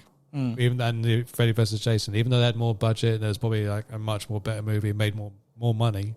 The original ones being low budget has more merit. Oh, absolutely. To what it has, then yes, it does, and still, like you said earlier, and it still stands the test of time as well. It still follows a somewhat story, a continuous story, even though it's complex. Not as complex as fucking Halloween, but fucking hell, let's not get into that again. Horror films back then kind of had like rules, and generally the film would always stick to those rules. Yeah, you always want to know how he comes back to life. It's like, how are they going to bring him back? How are they going to bring him back? Yeah. Which they mention in Monster Squad. Did they? Yeah, so they reference, I want to go see part 6, and he goes, how does he come back? It's like, he was killed with an axe last time. Yeah. Not exactly Jason, but it's kind of a reference to that sort of thing. So before we go, we've obviously touched up on everything. I mentioned number 6 was my favourite. Do you guys have a favourite sequel? Ooh, I'd probably say 6 as well. Yeah? I really enjoyed 5. 5 is, as a standalone, but 6 I'd say 6. Yeah, I'd say 6. Definitely. Yeah, we all agree on that one. Choice. 6 is the best sequel. Even better than the first one. Right. Yeah. I would like to see 3 in proper 3D. Yeah. I'm gutted. I missed out the Channel 4 thing. I was bummed out when you mentioned that. One time I actually missed it. Oh, you missed it as well? Yeah. No, I remember I heard about it and I got the day wrong, I think, but I missed out on it. They released, obviously, Jaws 3D come out the same year, didn't they? Yeah, but that's Universal. But they released that in 3D, didn't they? That was pretty good for proper 3D. But I'm surprised they haven't done Isn't it available on 3D now? You can get it on Blu-ray, yeah. It's just a shame they would never do it with Friday. It's gutting, really. Yeah. But thanks for coming along, guys. That was a good session there. Yeah. And so if you guys enjoyed what you listened to, you can follow us on Facebook at the M.T.V.B Podcast or on Instagram at M.T.V.B Podcast. Subscribe to be notified when future episodes are available. This is Ant-Man, this is Steve, and this is Tim signing off. Those damn enchiladas!